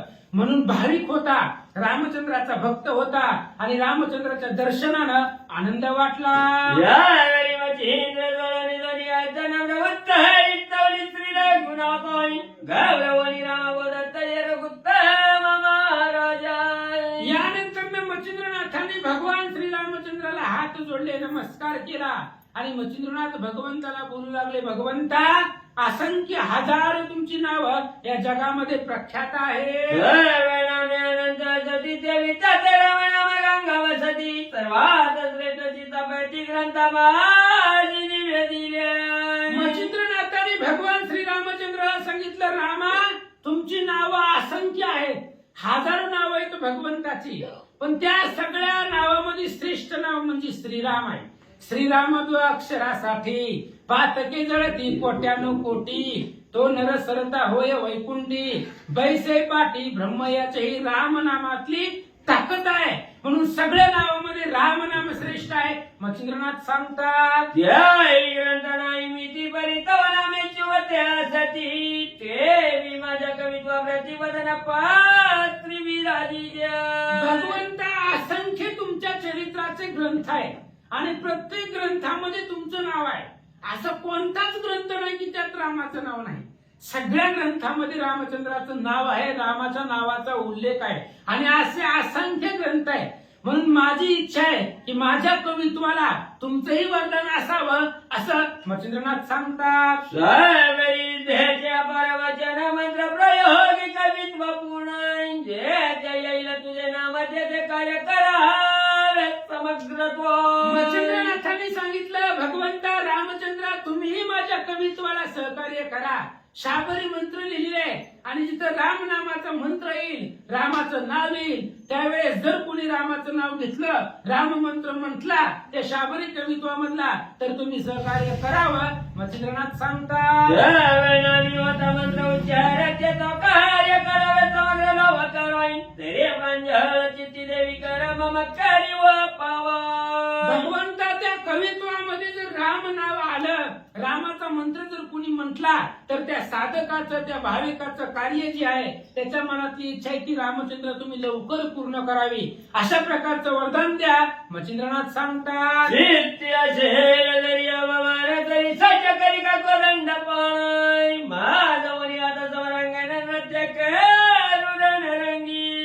आणि त्यावेळेस मच्छिंद्रनाथांनी सांगितलं, भगवंता शाबरी कवित्व केलेलं आहे, माझं मन जर चित्त निर्मळ असेल तर तुम्ही मदत करा, आणि जर माझ्या चित्तामध्ये विकल्प असतील, दोष असतील, तर माझ्या बरोबर युद्ध करा, असं मच्छिंद्रनाथ सांगतात. श्रीराम म्हणे मच्छिंद्रायिका, तू तिन्ही देवाचा वरदायक, श्री दत्तात्रय प्रतापार्का अवतार तिघा देवांचा. भगवान श्रीरामचंद्राने मच्छिंद्रनाथांना सांगितलं, मच्छिंद्रनाथ तुम्हाला 3 देवाचं वरदान आहे. दत्तात्रय म्हणजे ब्रह्म विष्णू महेश हे तिघांपासून दत्तात्रयाचा अवतार आहे आणि दत्तात्रय तुमचे गुरु आहे. म्हणजे ब्रह्म विष्णू महेश 3 देवाचं वरदान पूर्वीच तुम्हाला प्राप्त झालंय. रामचंद्र सांगतात, आणि नरसिंह अवतार पूर्ण ब्रह्मा ते तुझं वश्य होत आहे योग द्रोमा, ते त्यांनी करा सगळं साह्यात कामा साह्यास तुझं. ऐका मच्छिंद्रनाथ महाराज, नरसिंह दैवत आहे, की नरसिंह दैवत ही माझा अवतार आहे, तेही तुम्हाला वश आहे. एकंदरीत 33 कोटी देवलोक तुमच्या ताब्यात आहे, सगळे देवलोक तुम्हाला वश आहे. मग तिथं मी तुमचं सहाय्य का करू नये? अवश्य तुमच्या असणाऱ्या मंत्राला सहकार्य करीना.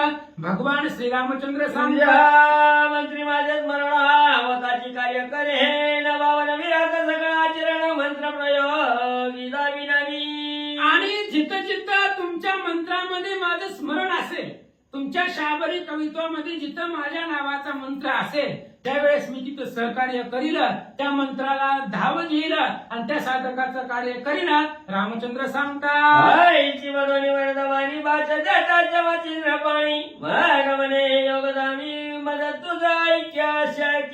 अशा पद्धतीने भगवान श्रीरामचंद्रांनी सांगितलं आणि रामांनी मच्छिंद्रनाथाला घास दिलं, म्हणजे करतल भाष दिली, हातामध्ये हात घेऊन सांगितलं तुमचं कार्य करील, तुम्ही आणि मी एकच आहोत, आपण दोघं वेगळं नाही. तर रामचंद्र सांगतात, हो श्री विष्णूचा अवतार जो कवी नारायण महात्वाई, तस्मात तुझे शरीर ऐक्यत्वाशया लोकी.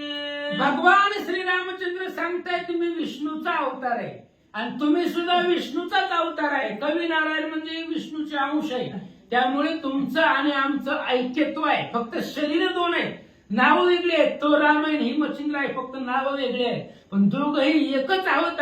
रामचंद्र सांगतात, आईचे बोलून कौशल्या सुत धन्य मनवनी ग्रीव तो कविता यावरी बोले सावधानित्य वेग करिता पुरायण. रामचंद्राने सांगितलं मच्छिंद्रनाथांना तुम्ही आम्ही एकच आहोत, दोन शरीर आहोत, दोन नावं आहेत, पण तुम्हीही विष्णूचे अवतार आहेत, मी पण विष्णूचा अवतार आहे, आपण दोघं एकच आहोत. असं रामचंद्र बोलले. रामाने सांगितलं सूर्याला सावध करा. एक मित्र वाचोनी धरणी झाली आशाची रवाणी, तरी योगींद्र जुगधामी पूर्वज मी रविका. भगवान श्रीरामचंद्राने सांगितलं मी पण सूर्यवंशातलाच आहे, आमचाही जन्म सूर्यवंशामधले आहे, या नात्यानं सूर्य हे आमचे पूर्वज झाले. त्यामुळे मच्छिंद्र महाराज एका सूर्या वाचून पृथ्वी ही असणारी अधीन झालेली आहे, म्हणून या सूर्याला उठवा आणि आमच्या पूर्वजाला त्रासापासून मुक्त करा. रामचंद्र सांगतात, पडला अंधकार देवत्रास पावले समग्र सगळ्या जगाचा व्यवहार खोळंबला त्या पुराया. भगवान श्रीरामचंद्रांनी मच्छिंद्रनाथाला सांगितलं सूर्य पृथ्वीवर पडलाय, त्यामुळे पृथ्वी तलावरती अंधकार झालाय, अंधार निर्माण झालेला आहे, सगळ्या देवाचं लोकांचं कार्य थांबले, म्हणून सूर्याला जिवंत करा. जगराणी तुझा वचन श्री राममुखी ऐकू देवचेंद्र हृदया परभूषण चित्शक्ती मी रविले. आणि रामचंद्राचं अशा प्रकारचं सुढाळ म्हणजे चांगलं बोलणं मच्छिंद्रनाथांनी ऐकलं.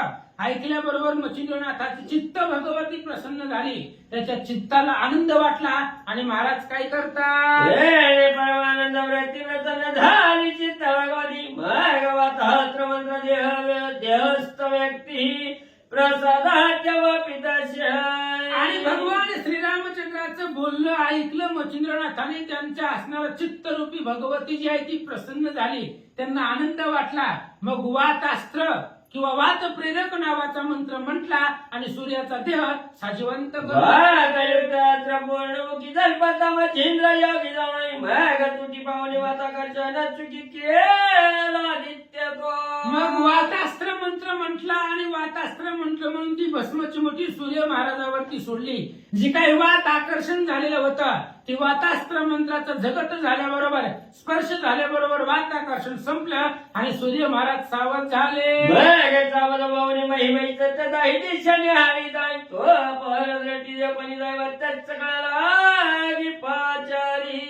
आणि मग लगेच सूर्य महाराज सावध झाले, उठून बसले, बघितलं आसपास शेजारी सगळीकडे त्या ठिकाणी पृथ्वी तलावरती पाहिली सगळी देव सूर्य महाराजाला समोर पाहिले आणि सगळ्या देवांना बोलवलं. जाऊन महाराज प्रतापादित्य यावर विष्णू लागी पुसत क्षत्रिय कोण साहेब. आणि मग सगळे देव लोक आले, सगळ्या देवांनी सूर्य महाराजाला नमस्कार केला. सूर्याला नमस्कार केल्याबरोबर सूर्यानं भगवान श्री विष्णूला ब्रह्मदेवाला विचारलं, असा क्षत्रिय कुळामध्ये कोण आहे की ज्यानं मला पृथ्वीवर आणला. हे वासना पुन्हा परतो हर पाहत श्याम करण धन्य प्रतापी प्रताप आणि मग पुन्हा माझ्या मनामध्ये इच्छा निर्माण झाली, क्षत्रिय कुळामध्ये असा कोण आहे की ज्यानं सूर्याला पृथ्वी तलावरती आणलाय, त्यानं पुन्हा एकदा प्रताप दाखवावा. असं मच्छिंद्र सूर्यदेव बोलू लागले. प्रतिज्ञे लागून की युगानुयुगी असे प्रसंग तरी तयाचे मुखमंडळ मज भेट ऐका म्हणले, ज्याच्यासाठी मी पृथ्वी तलावरती आलो, ज्या राजानं मला जमिनीवरती आणलं, असा राजा कोण आहे, त्या राजाचं मुखचंद्र दाखवा, त्याच्या आम्ही ऋणांकित राहिलं. असं सूर्य महाराज बोलले. हाते देव पाचारी की तुझं बोलाविता शेगावती मग चंद्रात्र युक्ती दर्शनाचा. मग देव लोकांनी मच्छिंद्रनाथाला सांगितलं, चला सूर्य महाराजांनी तुम्हाला बोलवलंय, आता सूर्याच्या जवळ जाणं सोपं आहे काय? मच्छिंद्रनाथाने विचार केला सूर्य म्हणजे आग आहे, आगीच्या जवळ जाणं कसं आहे, आपण 10 शक्य आहे त्याच्यापाशी. म्हणून चंद्रास्त्र मंत्र म्हटला, स्वतःचं शरीर थंड केलं आणि मग चंद्रास्त्र मंत्राच्या बरोबरीनं सूर्याच्या भेटीला मच्छिंद्रनाथ निघाले. चंद्रास्त्र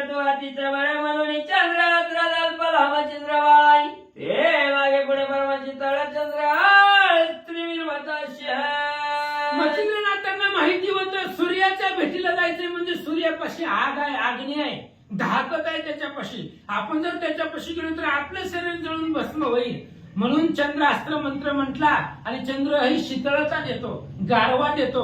त्यामुळे शीतळ मच्छिंद्रनाथाचं शरीर थंड करत करत सूर्याच्या जवळ गेले. होत शीतल ठाव आयुष्य योजनी कविता नाव जावं त्यामध्ये जलदास्त्र मंत्र म्हटला. पावसाचा वर्षाव चालू झाला, चंद्राचं अस्त्र सोबतीला घेतलं आणि एवढे असणाऱ्या गाडव्यामध्ये मच्छिंद्रनाथ सूर्य महाराजाच्या जवळ गेले आणि सूर्याला नमस्कार केला. मच्छिंद्रनाथ धन्य धान्य आईच्या वरदाई कवण नाम्याच्या पुत्र ग्रामधाम जन्मादी. मग सूर्य महाराजाला नमस्कार केल्याबरोबर सूर्य महाराजांनी विचारलं, धन्य प्रताप आहे तुमचा, पण महाराज तुम्ही कुठले, कोण, गाव कोणचं, कुठून आला, सगळं सांगा.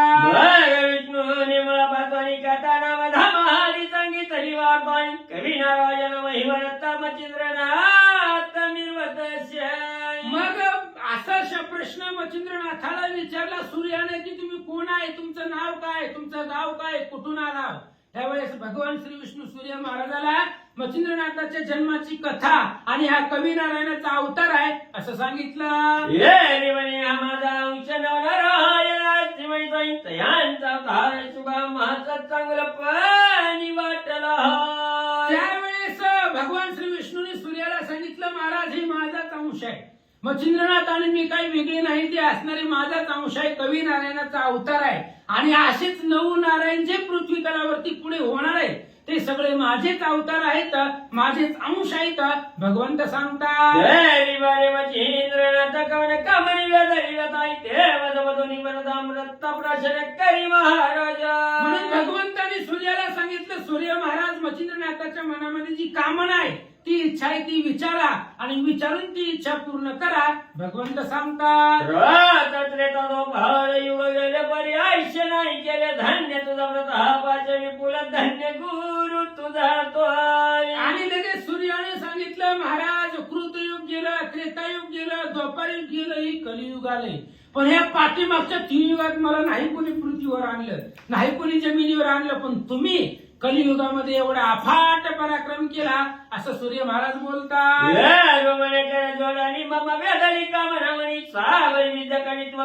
कृपा करो. त्यावेळेस हात जोडले आणि हात जोडून सांगितलं की मी शाबरी कवित्व केलेलं आहे आणि त्या कवित्वाला तुमचं वरदान असावं असं मच्छिंद्रनाथ सांगतात. वरदा फुलाचं वाईश्य वाटते म्हणावाई तरी कृपा करून वर त्याला दिला पाहिजे महाराजा. मच्छिंद्रनाथाने सूर्याला सांगितलं, शाबरी कवित्वाला जर कवित्वामध्ये कुठं सूर्य मंत्र आला गेला, सूर्य नावाने जर मंत्र आला तर त्या मंत्राला सहकार्य करावं, हे तुमचं काम. मंत्र प्रयोगी तुझे स्मरण होत भगद्राज्य म्हणून जगाचे कार्य मंत्र साधना कष्टाने निर्वाव्या. ऐका महाराज, सूर्य मंत्र शाबरी कवित्वामध्ये जिथं जिथं आला तिथं तिथं तुम्ही दृश्य व्हायचं आणि त्या असणाऱ्या साधकाचं जनमंत्र उच्चार केलेला आहे त्याचं तुम्ही काम करावं. हे काय माझं स्वतःच नाही किंवा मी माझ्यासाठी केलं नाही, जगाच्या कल्याणासाठी शाबरी कवित्व केलंय, त्याला तुम्ही वरदान द्या. ऐकत मच्छिंद्र म्हणे अवश्य म्हणे वाचन म्हणे मंत्र प्रयोग कार्य करीन जगाचे. मच्छिंद्रनाथाचं बोलणं ऐकलं आणि सूर्य महाराजांनी सांगितलं, ठीक आहे महाराज, तुमची जी शाबरी कवित्व आहे, मंत्र आहे, त्या मंत्राला सहकार्य करील आणि मी सुद्धा तुमच्या असणाऱ्या मंत्राला परिपूर्ण स्वशक्तीनं मदत करेन. जगलोचनी वाच जगताळी वचनी यावरी पशुपतराय बोलावो निचरणावरी घातला. मग सूर्य महाराजांनी मच्छिंद्रनाथांना कर्तन भाषा दिली, हातामध्ये हात घेतला आणि शपथपूर्वक सांगितलं, तुमच्या शाबरी मंत्राला मी सहकार्य करीन.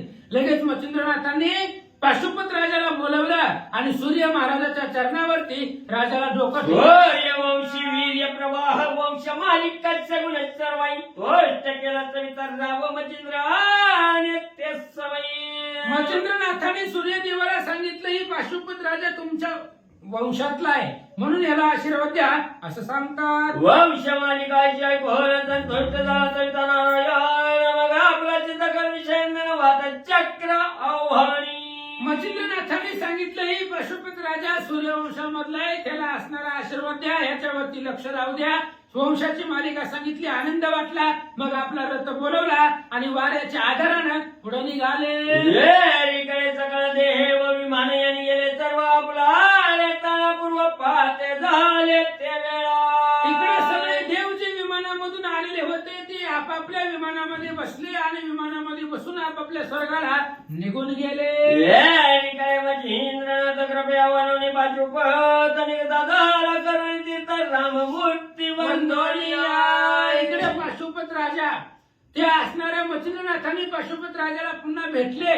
त्यांना त्या असणाऱ्या ठिकाणी रामाच्या मूर्तीला नमस्कार केला आणि मच्छिंद्रनाथ निघाले. आता पुढील अध्याय कथन चंद्रगिरी पाहिलं ग्राम ते गौरातुनी वरक्ष करून पुन्हा तीर्थ करील की.